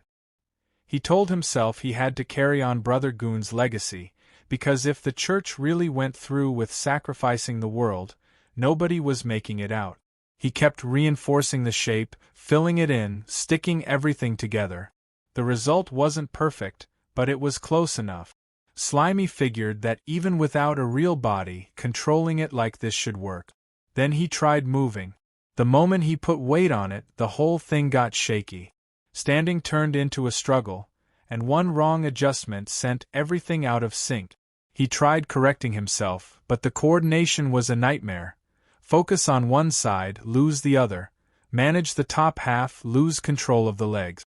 The structure gave out, and the human form collapsed back into a blob. Slimy decided to call it for now. Hiding felt smarter, especially since there was no guarantee the church wouldn't send people again. He stored what he could into his slime mold space. Among the items was a piece of armor. The appraisal system explained it was forged from lockforce stone, built to soak up most physical damage, and reinforced by Goon himself. Later, Slimy slid through the forest as a blob, processing everything that had gone down in a single night. His headspace felt overloaded, so he pulled up the encyclopedia and map atlas to sort things out. The map filled in polar ice fields, the royal capital, deep valleys, mountains, barren mines. Seeing it all laid out made one thing clear. This world was huge. More system info followed. Portals were set up by the royal capital in different regions, letting people travel back and forth. The church ran all of it. Adventurers had to apply through them, and anything gathered on trips got taxed hard. Half of it went straight to the church. The system confirmed Slimy's current location, the swamp forest. Slimy immediately caught onto the idea that finding a portal could mean a direct trip to the royal capital. The route was obvious now. Still, he knew rushing in weak wasn't smart. Right now, his only real backup plan was a piece of busted high-level gear and whatever resources he could scrape together. Then his attention shifted to the body nearby, the girl named Nia. Slimy stared at it for a moment, quietly weighing whether breaking it down was the next move. Slimy hovered over Nia's body for a moment, quietly settling the choice in his head. He figured that keeping her around wouldn't change anything. There was no bringing her back. Letting her sit there and slowly decay felt worse, so he decided this was the cleaner ending. The body started to shift, dissolving smoothly into slime and blending in with him. As it finished, a voice echoed like a soft send-off, saying goodbye to the little slime. After that, Slimy locked in. He told himself that from this point on, even if all that was left of him was a chunk of slime mold, he'd personally see the end of that church. No shortcuts, no backing out. The system wrapped things up fast. Decomposition confirmed. Experience shot up, pushing him from level 49 to 50. He picked up a small batch of enhancement points, and a new skill, Domination, came online. Almost instantly, it synced with his natural traits and fused with Central Command, leveling up into something new, Parasitic Domination. Time passed quietly as Slimy rested in the forest, until movement snapped his attention back. A frog hopped nearby, croaking loud enough to trip his danger sense. Slimy didn't hesitate. He launched a plasmodial barrage, and the frog went down right away. The system logged the win, experience gained, and a bit of HP lost in the process. Standing over the frog, Slimy casually apologized, saying he needed a test subject for the new skill. No hard feelings. The system broke the ability down in detail. Parasitism meant sending slime clusters into the target's body and overwriting its neural network. Domination meant full control afterward, turning the body into a shared sense puppet that followed command. Slimy noted that ever since syncing Brother Gon's encyclopedia data, the system explanations had gotten way more specific. Honestly, it made things easier. First, invade the corpse with slime mold. Simple enough. He activated the skill, and slime poured into the frog's body. Inside, it spread fast, wrapping around everything until the whole thing was covered. A second later, the frog twitched. The system confirmed success. One swamp frog corpse puppet acquired. It also flagged that Slimy had hit the current control limit and would need to level the skill up to manage more. Watching the frog move on its own, Slimy realized parasitism handled the basic motion automatically. The next step was domination.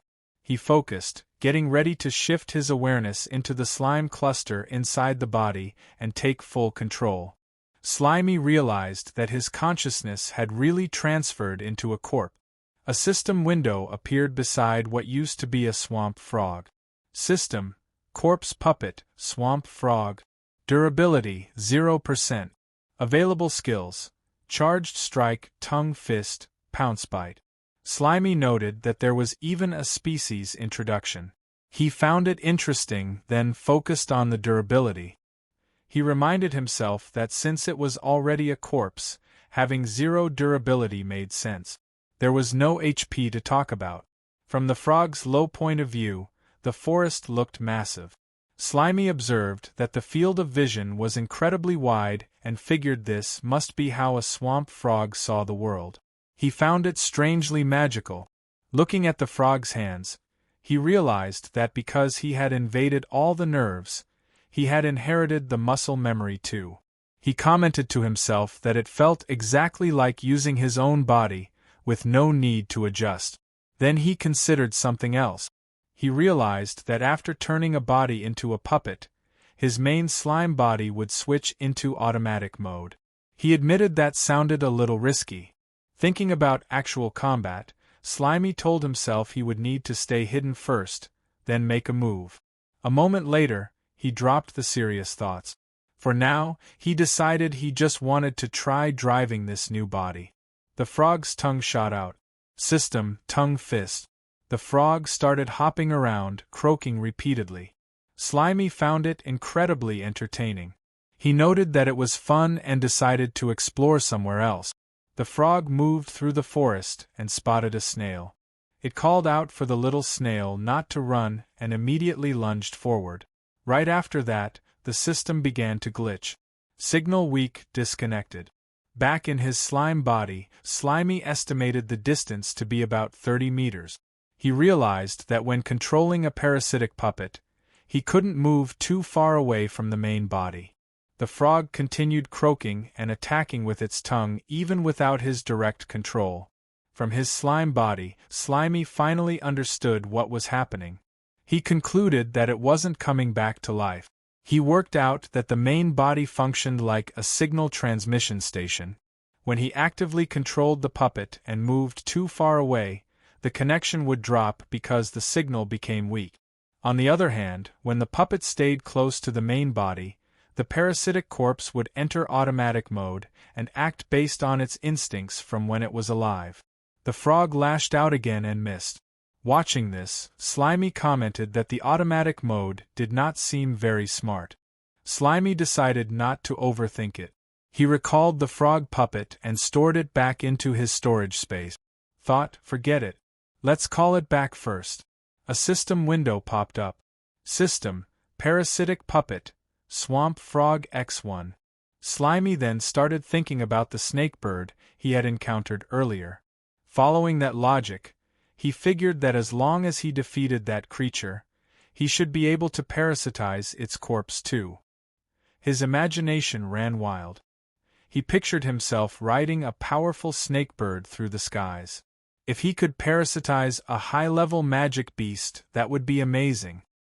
He reasoned that he could build a strong parasitic army and use it to fight against the so-called evil Holy See. The idea amused him. For now, he decided to keep searching for better targets. Slimy hopped across the swamp, moving smoothly over the surface. Without warning, a jet of water shot up from below and slammed into him. System, HP-70. Slimy landed back down, annoyed. He demanded to know who dared to launch a sneak attack on him. A strange creature surfaced nearby. It looked like a mix between a pufferfish and a crab. Slimy ordered it to state its name. The creature only responded with strange noises, repeating dulu dulu as it faced him. Slimy sized it up. He identified it as some kind of pufferfish that could spit water, mixed with a smelly crab. To him, it looked like perfect material delivering itself right to his door, saving him the trouble of hunting. The creature attacked again. System, water gun. Slimy complained that everything and everyone seemed to treat him like easy prey. Then he declared that he would show it the strength of a level 50 low-ranking monster lord. Slimy launched his counterattack. System, plasmodial barrage. The barrage struck the puffer crab directly. The creature quickly turned and tried to swim away. Slimy refused to let it escape. He pointed out that attacking and running away would not be that simple. He activated another skill, Morph Net. A shifting net spread out and trapped the fleeing puffer crab in place. Slimy tightened the morph net, and more pufferfish got caught in the struggle. System. Defeated target gained experience points. Slimy was impressed. He noted that there were way more of them than he expected. When he checked his interface, a new icon appeared. System. Parasitic puppet. Pufferfish X1. Another window opened. System. Corpse puppet. Pufferfish. Durability, 99%. Available skills. Water gun, steel tooth cut, inflate. Slimy observed that this one was in much better condition than the frog. 99% durability looked promising. Not far away, a large swamp crab moved beneath a tree. Slimy climbed up, positioning himself above it.